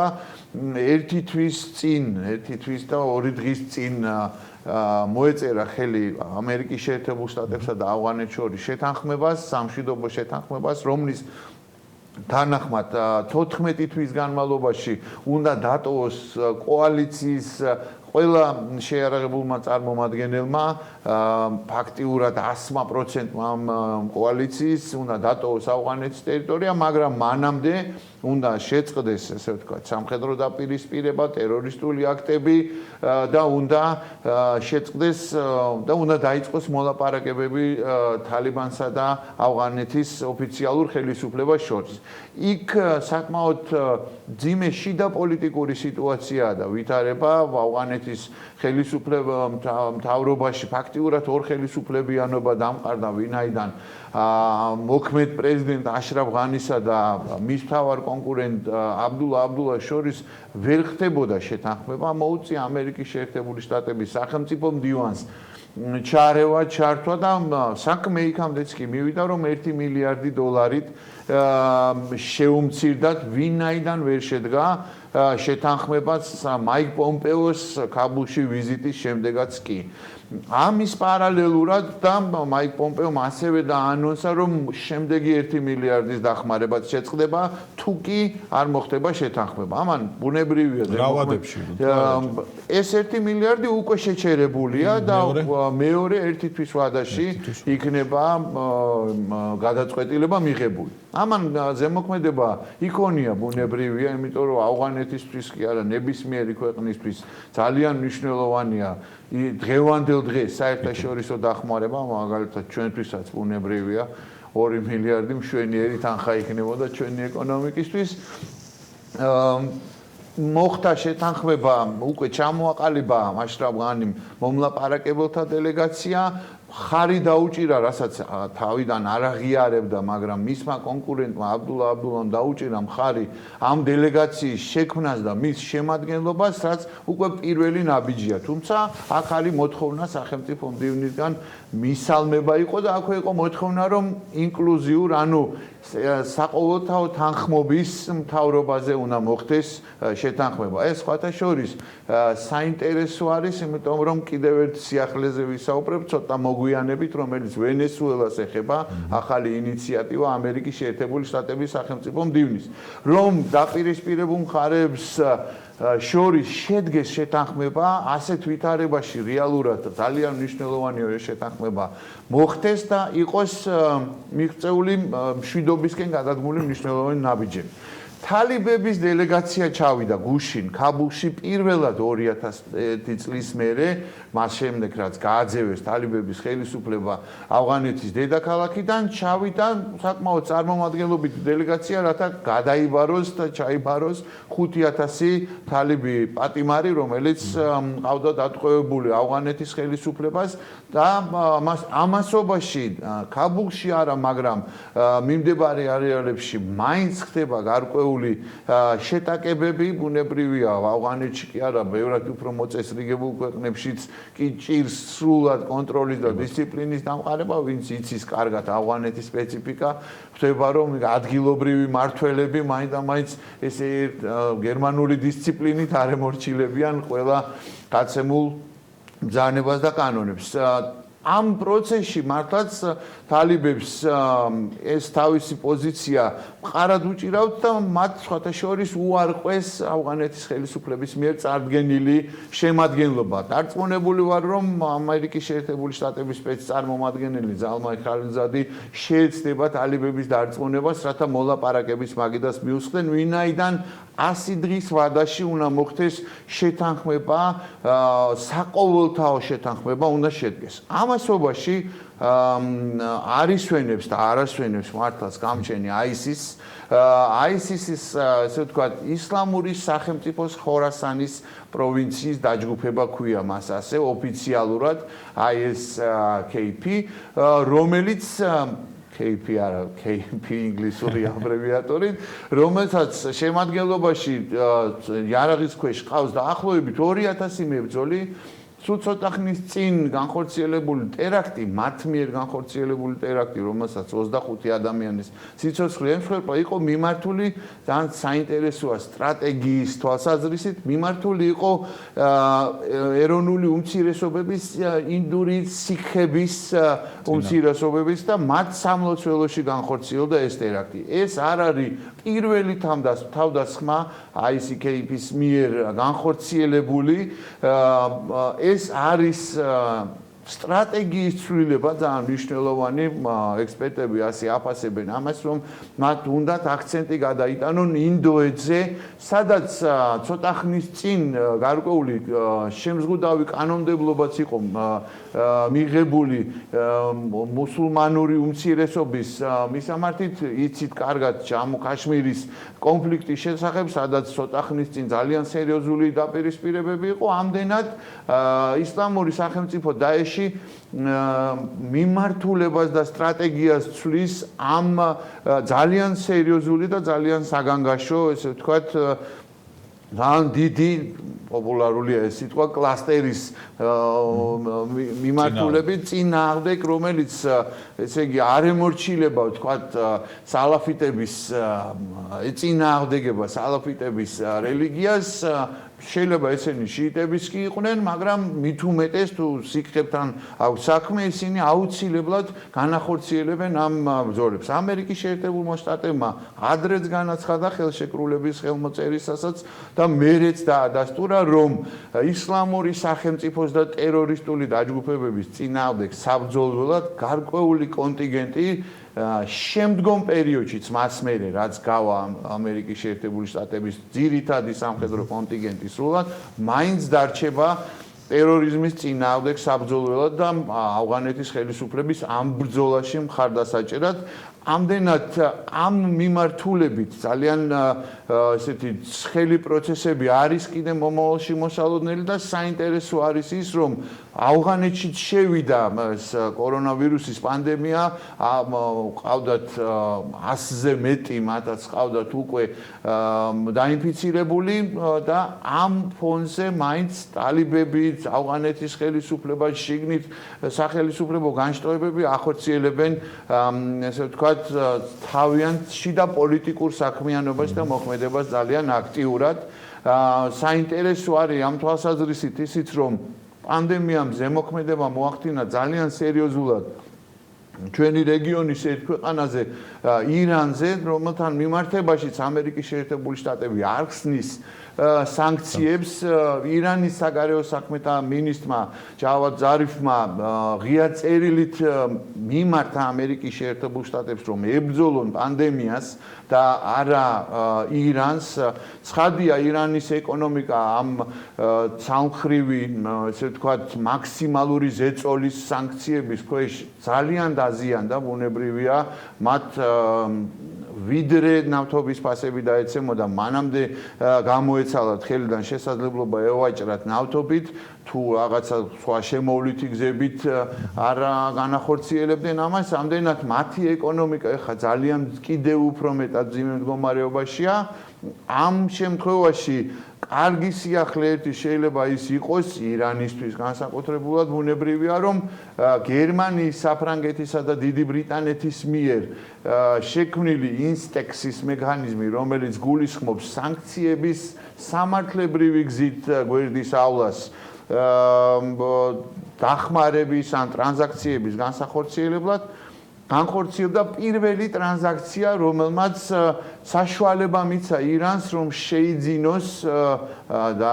შეიძინოს პირბადეები და სხვა სამედიცინო აღჭურვილობა, აუცილებელი ტესტები და ასე შემდეგ, იმისათვის რომ მათ შეეძლოთ ამ პანდემიასთან გამკლავება. არის ჩვეულებრივი მდგომარეობა, არის არაორდინალური მდგომარეობა და ამ შემთხვევაში ირანისთვისაც, ანუ ირანიც ამ შემთხვევაში ნაწილობრივ არის მართალი, რომ ითხოვს, ასე ვთქვათ, რაღაც ნაწილში მას დახმარებას. ხარს უჭერს სხვათა შორის, არ გაგიკვირდებათ, მაგრამ ხარს უჭერს ჩინეთი, რუსეთი, ხარს უჭერს თურქეთიც და გაეროს გენერალური მდივანიც სხვათა შორის, რომ სანქციები დროებით მაინც მოიხსნას, თუმცა ამერიკის შეერთებული შტატების პოზიცია არის ურყევი იმ თვალსაზრისით, რომ მზად არიან გაუწიონ დახმარება, რაზეც არ ითქვეს ირანელებმა, მაგრამ მათ არ მიცემენ შესაძლებლობას იმისა, რომ სანქციების მოხსნით ისევ შედინებები მოხდეს ფინანსური ტერორიზმის მხარდასაჭერად და ესეთი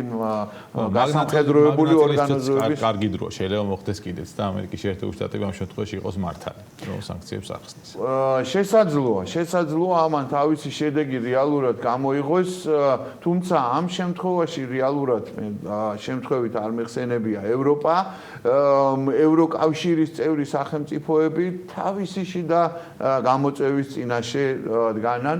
მარიამის სიუჟეტი ძალიან საინტერესო იყო ამ თვალსაზრისით, რომ ბუნებრივია არის ეს კონკრეტულად პანდემიის წინააღმდეგ, COVID-19-ის წინააღმდეგ ბრძოლის მიზნით მიმართული თანხები მართლაც მნიშვნელოვანია, ინდივიდუალურად სახელმწიფოებიც სხვადასხვა მოცულობით, მაგალითად ნიდერლანდები 25 მილიარდს გამოყოფს, იტალიამ 25, ასევე ესპანეთმა 10 მილიარდი გამოყო, საფრანგეთი ყველაზე, ესე ვთქვათ, მეტად იხარჯება ამ შემთხვევაში 300 მილიარდი დოლარის გამოყოფას გეგმავს თავისი მოქალაქეებისთვის მხარდასაჭერად, მაგრამ და ევროკომისიამ გადაწყვეტილება პრაქტიკულად მიიღო და არის განხორციელების წინა სტადიაში 700 მილიარდზე მეტი თანხის გამოყოფა. მაგრამ აქ ერთი ძალიან მნიშვნელოვანი მაგრამ ხდება.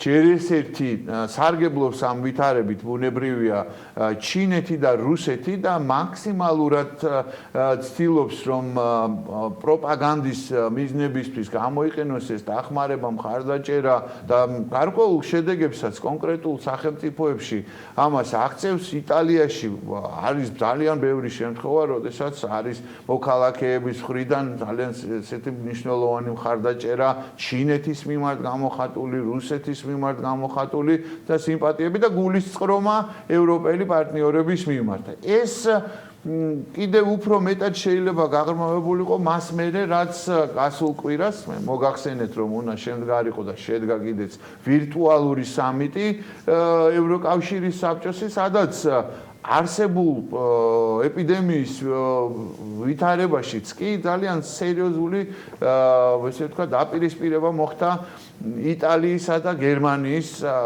პრემიერ-მინისტრებს, კანცლერსა და პრემიერ-მინისტრს შორის საქმე ეხება სესხის ერთობლივად ევრობონდების გამოცემის ემისიას, რასაც მხარს უჭერს სამხრეთული ქვეყნები. ეს არ არის პირველი დაპირისპირება ევროზონის ქვეყნებს შორის. იტალია და ესპანეთი არიან ინიციატორები, მხარდაჭერა აქვთ საფრანგეთის, ასევე საბერძნეთის, პორტუგალიის მაინც უმცირესობაში არიან ვინაიდან ჩtildeოელები და ამ შემთხვევაში გერმანიასთან ერთად ყველაზე ხმამაღალი არის ნიდერლანდები, რომელიც მიდის ამ ერთიანი ევრობონდების გამოცემის წინააღმდეგი. ისინი არ უარყოფენ არც გერმანია, არც ნიდერლანდები, რომ საჭიროა ზომების მიღება. საჭირო არის სპეციალური მექანიზმი, რომელიც არსებობს ევროკავშირის წესდებაში, სპეციალური ზომების ამოქმედება, ინდივიდუალური შესაძლებლობები მიეცეს თითოეულ სახელმწიფოს შეღავათიანი შესხების მიღების, მაგრამ გადანაწილება ყველაზე ერთობლივად ამ საერთო შესხების არ არის სამართლიანი, რაც მე დარწმუნებული ვარ, რომ კიდევ უფრო მეტ გულის წყრომას და წყენას გამოიწვევს ამ სამხრეთულ სახელმწიფოებში თუ ვერ მოხდა შეთანხმება.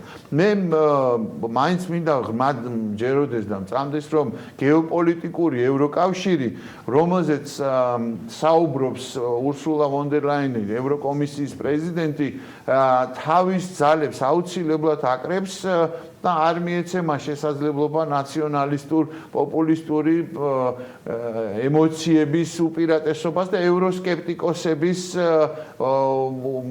ესე ვთქვათ გამარჯვების მოპოვებას და კიდევ უფრო მეტად გაძლიერებას. თუმცა ძალიან ბევრი რამ არის დამოკიდებული თავად ევროკავშირის წევრ სახელმწიფოებზე და მათ შორის შეთანხმების მიღწევაზე. ყველა მხარე აღიარებს, რომ ეს არის გამოწვევა, რომელიც ევროკავშირს შეიძლება დიდი ხანია არც კი ქონია ამდაგვარი ტიპის გამოწვევა, მაგრამ არის ეხლაც უკვე მსჯელობა იმაზე, რომ თუ კი პანდემიის პირობებში არ დაუჭერს მხარს და არ იქნება სოლიდარობა და არ იქნება ერთიანობა, მაშინ შეიარაღებული კონფლიქტის პირობებში როგორ შეიძლება კონდეს იმედი, ამიტომაც მეორე უმნიშვნელოვანესი ორგანიზაციის ნატოს მიმართულებით არის ესეთი იდეა, რომ განხორციელდეს ნატოს მიერ ოპერაცია კეთილი სამარიტელი, იმიტომ რომ დღეს ეს სტატუსი ამ უპირატესობა მოპოვებული აქვს ჩინეთს განსაკუთრებულად თავისი რესურსებიდან გამომდინარე და ამ კეთილი სამარიტელის როლს თამაშობს, თუმცა ჩვენ ნახეთ, რომ ცალკეულ ქვეყნებში, მათ შორის ჩვენთანაც ჩინური ტესტების ხარისხმა მაინც და მაინც კეთილი სამარიტელის სტატუსში ვერ გარდა ამ კეთილი სამარიტელის სტატუსისა, ჩინეთს რაღაცა გარკვეული ვალდებულებებიც აქვს, მე მგონი მსოფლიოს წინაშე. ნამდვილად, რაზეც შეიძლება რომ სამართლიანად საუბრობს ამერიკის შეერთებული შტატების პრეზიდენტიც, რაზეც საუბრობს სხვათა შორის დიდი ბრიტანეთის დავირუსებული პრემიერ-მინისტრის და მისი წარმომადგენლების, რომელსაც აქვს ძალიან სერიოზული გულისწყრომა იმასთან დაკავშირებით, რომ დაიმალა ინფორმაცია თავისუფალი მედია არის ძალიან ოფიციალური ბუნებრივია ეს მნიშვნელოვანია. ბუკა ნავთობის ფასებზე უნდა მოვასწროთ აუცილებლად საუბარი.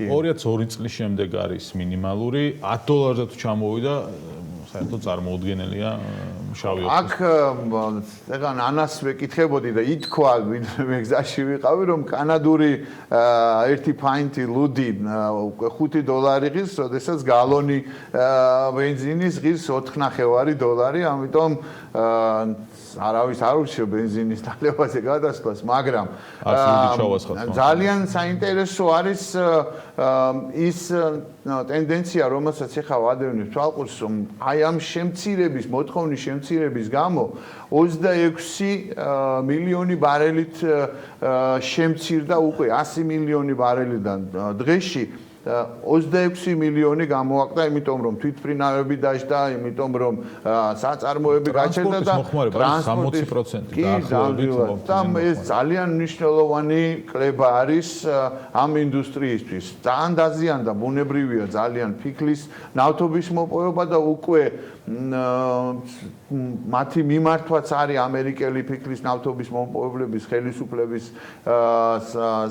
მისამართით რომ მათ და გაუწიონ მხარდაჭერა, მაგრამ ყველაზე სერიოზულ, ასე ვთქვათ, დრამატულ ვითარებაში რეალურად მაინც რასაც ვადევნებ თვალყურს, აღმოჩნდა რუსეთის ფედერაცია, ვინაიდან მათი ურალსის ხარისხის ნავთობი, რომელიც იყო მოთხოვნადი ევროპაში, ბოლოს გუშინ ისეთი სისწრაფით ეცემა ფასი ნავთობზე, რომ ვერც კი ასწრებს ასე ვთქვათ გადაწყობას უკვე კონკრეტული შეფასებების, გუშინ იყო $13, რომელიც არის უკვე მაზუტზე, ევროპულ მაზუტზე უფრო ნაკლები ჯერ ერთი და მეორეს ერთი ევროპულ ბაზრებამდე მათი მიტანა უფრო ძვირი ჯდება, ვიდრე არის მათი რეალური ფასი. შესაბამისად, ეს სერიოზულ პრობლემას უქმნის რუსეთის ეკონომიკას, რუსეთის ექსპერტების შეფასებით, ეს სულ რაღაც ერთ თვეზე თუ გასტანს მათი დანაზოგები და მათი ასე ვთქვათ თანხები, რომლითაც მათ შეუძლიათ იარსებოს, ცუდი სიახლეები არის. გადაწყობა მოხდა პრინციპში ვენესუელაში როსნეფტის ხელმძღვანელობისთვის, მათ თლიანად დატოვეს ვენესუელის ბაზარი, გამოისყიდა მათგან რუსეთის ხელისუფლებამ, სახელმწიფომ გამოისყიდა მთლიანად მათი წილი ვენესუელის ნავთობში, რათა სანქციების ქვეშ არ მოხვედრილიყო და ამ ვენესუელასთან კონტექსტში კიდევ ერთი ინიციატივა, რომელიც გაახმიანა სახელმწიფო მდივანმა, იყო რომ შეიქმნას ერთობის, ესე ვთქვათ, მომავალ საპრეზიდენტო და საპარლამენტო არჩევნებამდე 5-კაციანი საბჭო, რომლის შემადგენლობაშიც არ იქნება არც მადურო და არც გუაიდო, არც ერთი მათგანი აღარ იქნება პრეზიდენტი და ამ შემადგენლობაში ოპოზიციის და მოქმედი ხელისუფლების წარმომადგენლები. ოპოზიციის ლიდერმა გუაიდომ თანხმობა განაცხადა, მადუროსაც არ აქვს მაინდამაინც კარგად საქმე, ბუნებრივი, არც მანამდე ქონდა, ისედაც კოლაფში იყო და ეხლა შესაძლებელია რომ ეს იყოს მისთვის სახის შენარჩუნებას და ვითარებიდან გამოსვლის შესაძლებლობაც, როგორ განვითარდება მაგის მიხედვით მივადევნებ როგორ განვითარდება მოვლენები ვენესუელაში. ჩვენი ბლოგები და დარჩით სახში და ყველაფერი კარგად იქნება. რა თქმა უნდა, დარჩით სახში. მადლობა ბუკა პეტრიაშვილს. ერთი კვირით გვემშვიდობება მსოფლიო როგორც ასეთი სატელევიზიო ფორმატში. ჩვენ კი რამდენიმე წუთში დაგიბრუნდებით ეთერში თემით, რომელიც კორონავირუსის ფონზე შექმნილი გამოწვევების დაძლევის მიზნით ახალ პლატფორმას უკავშირდება. რამდენიმე წუთში ვართ პირდაპირ ეთერში.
კორონავირუსის ფონზე შექმნილი გამოწვევების დაძლევის მიზნით ახალი პლატფორმა ერთიანობა.ჯი შეიქმნა, რომელიც მოხალისეებს აერთიანებს და შედეგები სრულად გასაოცარი იყო. ვებგვერდის პირველი ჩაშვებიდან 1 საათში პლატფორმაზე უკვე 70 მოხალისე იყო რეგისტრირებული და საქმეც კარგი მენეჯმენტით სწრაფად დაიწყო. ვიდრე ნინო ზამბახიძე, რომელიც სტუდიაში შემოგვერთა მის სტუმარს ომასპინძლებს, იქამდე მასთან ერთად გავახლებ ინფორმაციას ერთობის მუშაობაზე და ამ დროისათვის არსებულ შედეგებს. დილა მშვიდობის მოგესალმები. როგორ მიდის ეს სამუშაო პროცესი ბენეფიციართა, წევრთა, მოხალისეთა შედეგები როგორია ამ დროისათვის? ბექა, დილა ჯანმრთელობისა, მე მგონი ეს არის ყველაზე მნიშვნელოვანი დღეს და მივესალმები ჩვენ მაყურებელს. მართალია, რამდენიმე დღე ვერ ვიყავი ეთერში, თუმცა გამომწვევი მიზეზი სწორედ ერთიანობის პლატფორმის შექმნა იყო. ვფიქრობ, რომ ძალიან კარგად მუშაობს და არ შემიძლია არ გამოუყო ის სოციალური კორპორაციული პასუხისმგებლობა, რომელიც ჩვენ ბიზნესებს გააჩნია და მათ შორის ჩვენ მოხალისეებს გააჩნია. როგორც მე მგონი უკვე მაყურებელმა იცის, ჩვენ სამ მიმართულებას ვაერთიანებთ. ერთი არის ბენეფიციარები, რომლებიც არიან შეჭირვებულები და მოწყვლადი ჯგუფი, რომლებიც დახმარებას საჭიროებენ. ამავდროულად ჩვენ გვაქვს ბიზნესები, მათი კორპორაციული პასუხისმგებლობით შემოერთებული, რომლებსაც როგორც ფულადი შემოწირულობა, ასევე პროდუქტი და საწვავი შემოწირულობა აქვს და ამავდროულად ყავს მოხალისეები. დღეს უკვე ყავს 1200 მოხალისე მთელი საქართველოს მასშტაბით, ყავს 2000-მდე ოჯახი და აქედან 200 უკვე დახმარება გაუწიეთ და ამავდროულად მნიშვნელოვანია ის, რომ ჩვენ ვაძლიერებთ პლატფორმას სოფლიდან G-ს, რომელიც ჩვენი ფერმერების მიერ წარმოებულ პროდუქციის რეალიზებას უწყობს ხელს. ამიტომ ესეთი საწარმო ჯაჭვი შევკარით. მე ვიცი, რომ ხშირად ყველაფერი რეკლამა არის, მაგრამ არ შემიძლია არ აღვნიშნო და მადლობა არ გადაუხადო იმ კომპანიებს, რომლებიც მაშინვე ყისიერად დაგვეხმარენ. ეს არის ჩვენი პარტნიორები Galfi, რომელმაც საწვავით უზრუნველყო, კომპანია Ocean Capital, რომელიც ფულადი დახმარებით და ფულადი დახმარება გამოგვიყვეს, ასევე აჭარა ჯგუფს ძალიან დიდი მადლობა, ნატახტარი ჩვენი დისტრიბუტორთა ასოციაცია, რომელიც გვეხმარება ადამიანების გამოკვებაში, ესე ვთქვათ, ფქვილის მწარმოებელი კომპანია არის პროგრესი, ყავს GLC, ესე ვთქვათ, იურიდიული კომპანია, ბენეფიცი, MN ჯგუფი, რომელმაც ხორცს პროდუქტებით უზრუნველყო, Coca-Cola,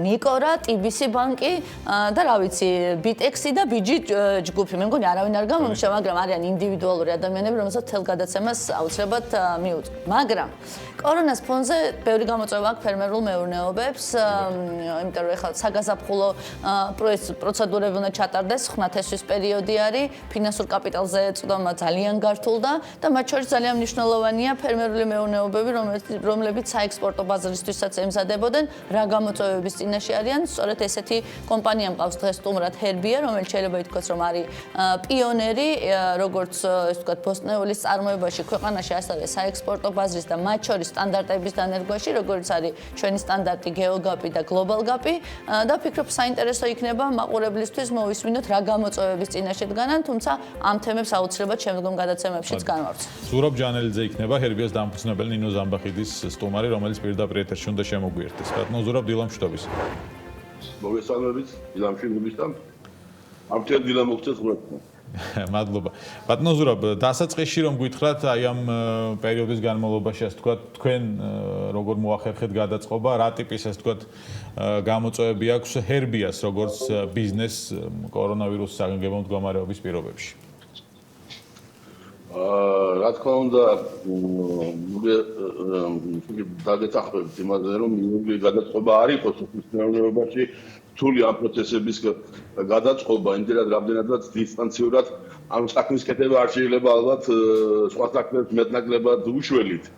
ამიტომაც არის მნიშვნელოვანი, რომ გადაწყობა სწორად მოხდეს და ისე რომ არ დაზიანდეს საწარმო, არ დაზიანდეს მეურნეობა და თავისთავად არ დაზიანდეს ის ადამიანები, რომლებიც ყოველდღიურად მუდმივად ჩვენი პროდუქციის მოლოდინშია და ყოველდღიურად ვეკითხებიან ამბობს ხომ არაფერი საფრთხეების თქვენ პროდუქტს რომ ბაზარზე გაქრეს ან კიდე რაღაც შეთერხებები მოხდეს. ამიტომაც არის რომ ჩვენი სწორი ქცევა, ჩვენი სწორად მოქმედება არა მარტო ჩვენზე იქნება დამოკიდებული და ჩვენზე იქონიებს გავლენას, არამედ იქონიებს გავლენას იმ სოციალურ ნაწილზე, რომლებიც პირდაპირ გეტყვით ჩვენ პროდუქცია მიბმულია. ბატონო ზურა, ესეთი შეკითხვა მაქვს თქვენთან კიდევ ერთხელ მოგესალმებით და მადლობა ეთერში ჩართვისთვის.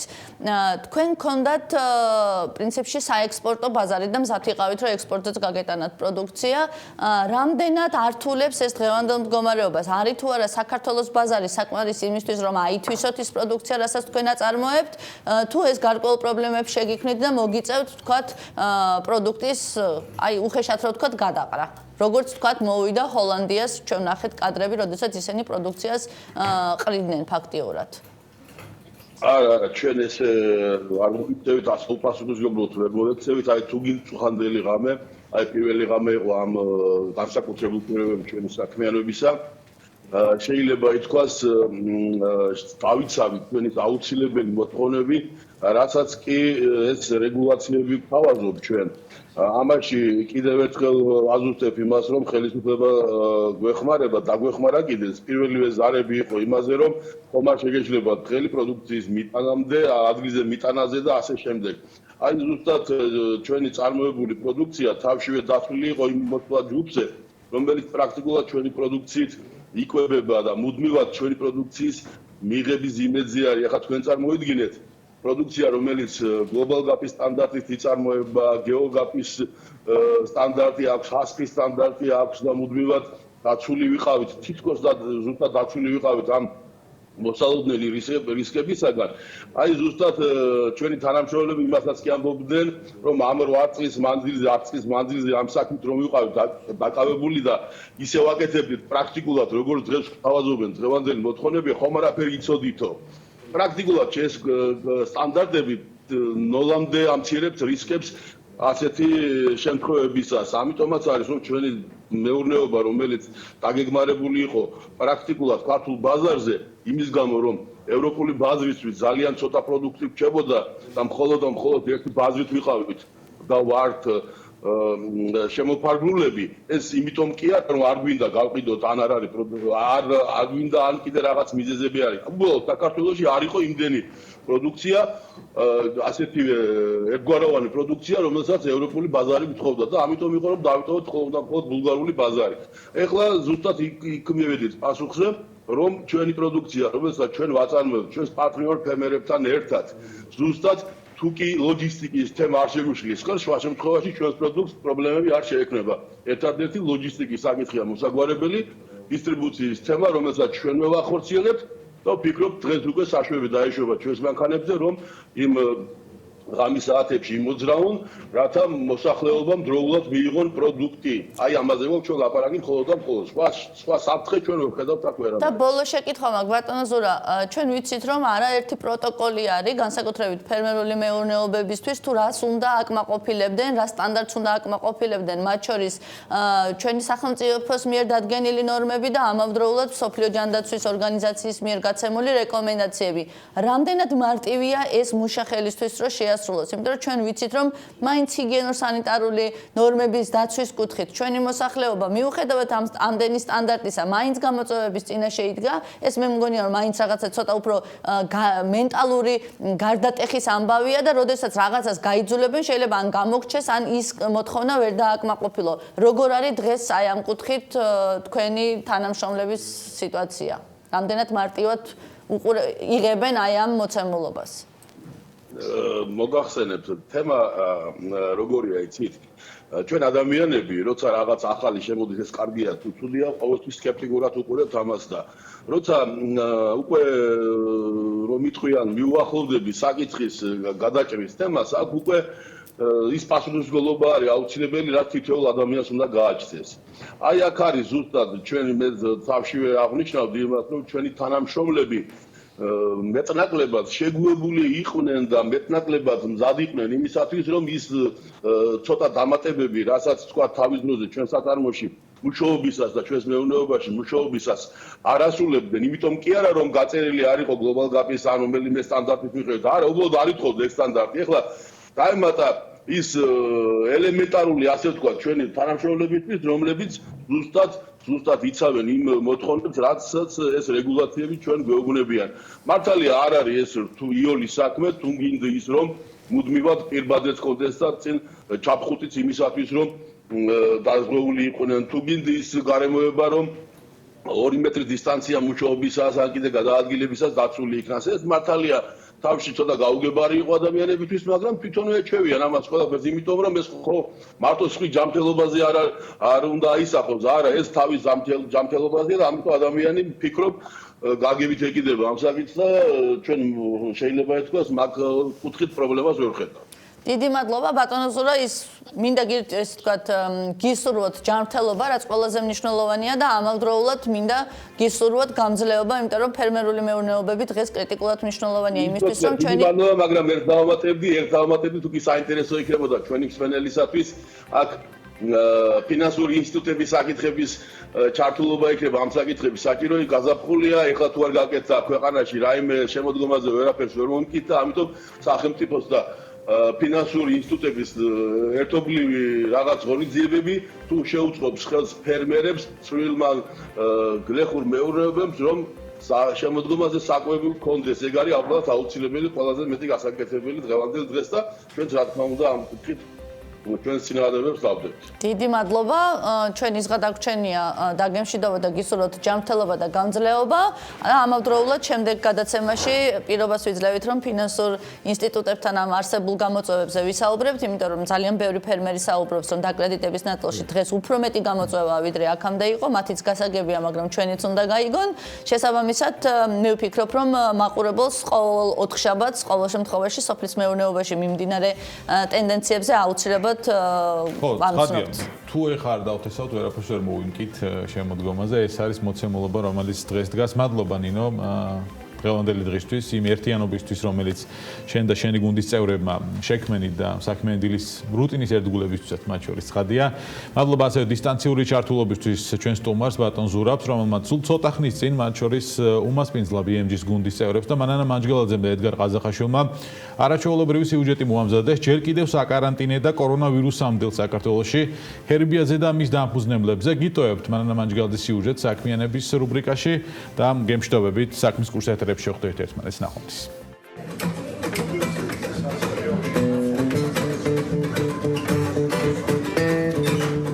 წყალტუბოში ჩასული ჯერ პარკს რომ გაივლი, მერე ძველ სასტუმრო სანატორიუმებს შეხედავ. თუნდაც ჩამონგრეულს და მერე აქამდე მოაღწევ, მიხვდები რომ სულაც არ არის წყალტუბო ქუთაისის დამამშვენებელი. წყალტუბოა. ბიზნესი მაშინ დაიწყო, როცა რუსეთმა ქართულ პროდუქციაზე ემბარგო გამოაცხადა. ვიღაც გაჩერდა, გაკოტრდა, ვიღაც სიახლეებს მოერიდა. ჯანელიძეებმა კი მაშინ წამოიწყეს ბიზნესი მთავარი პრინციპით: ახალი ბაზრები და შესაბამისი ხარისხი. 50,000 და 100,000 ლარი უდიდესად თანხა იყო იმ პერიოდისთვის, ეს არის 2004-5 წელი.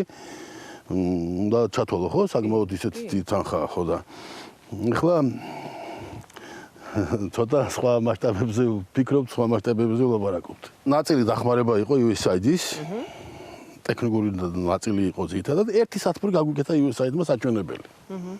გითხრა რა ეს სათბური კარგია და ის რომელსაც თქვენ სარგებლობს დღეს ის ცუდია. გარისკა და იდეისთვის იბრძოლა. ეს ჯარში ისწავლა, როცა 18 წლის ბიჭს მაშინდელი ლენინგრადიდან ავღანეთში უკრეს თავი. პირველივე დღეს ბიჭები დაეღუპათ. ბრძოლასთან ერთად ისწავლა ფიქრი თვითგადარჩენაზე. პირველი პარტნიორებიც გამოჩნდნენ. თანამედროვე და მაღალტექნოლოგიური სათბურების აშენებას და გამართვას დაპირდნენ. მათ კი სულ სხვა რამ თხოვეს. იქნებ დაგხმარებოდნენ არა მხოლოდ აი ესეთი ტექნოლოგიების შემოტანაში, არამედ დაგხმარებოდნენ ესენი ქართული პროდუქტის პოპულარიზაციაში და ბაზრების მოძიებაში. მალე უცხოელი პარტნიორების დახმარებით უცხოური მედიავე დაწერს ჰერბიას სახით ბაზარზე ახალი მოთამაშე გამოჩნდაო. მერე პირველი საერთაშორისო გამოფენები და დიდი ინტერესი. მაშინ ქართული მხოლოდ ღვინო იცოდნენ. ამიტომაც ინტერესი მოყვა ქართულ თხილსა და ქართულ მწვანილს. წყალტუბოში უკვე ლამის კონტრაქტები დაბრუნდნენ. წარმოდგენაც არ ჰქონდათ, რა სირთულეები ელოდათ წინ. თურმე ამ სტანდარტის დანერგვარ წლები ჭირდება, თურმე ამ სტანდარტის მიღწევას საკმაოდ ბევრი ჩანაწერები ჭირდება, თურმე ამ სტანდარტის დანერგვას საკმაოდ დიდი სახსრები ჭირდება. ეს ფარატინა ქაღალდი ახლა რომ საწარმო შემოსასვლელში კიდია უნდა გამხდარიყო, მაშინ ქართული ქინძის, ოხრახუშისა და კამისთვის ვიზა ევროპაში. მაშინ არც სახელმწიფომ და არც ბიზნესმა არ იცოდა რა და როგორ უნდა გაეკეთებინათ. ერთად ისწავლეს და ეს გზა 3 წელიწადში გაიარეს. Global Gap-ის სერტიფიკატი პრაქტიკულად მაპის ტოლფასი აღმოჩნდა და ევროპულმა ბაზარმაც მიიღო როგორც ევროპული ხარისხის პროდუქტი.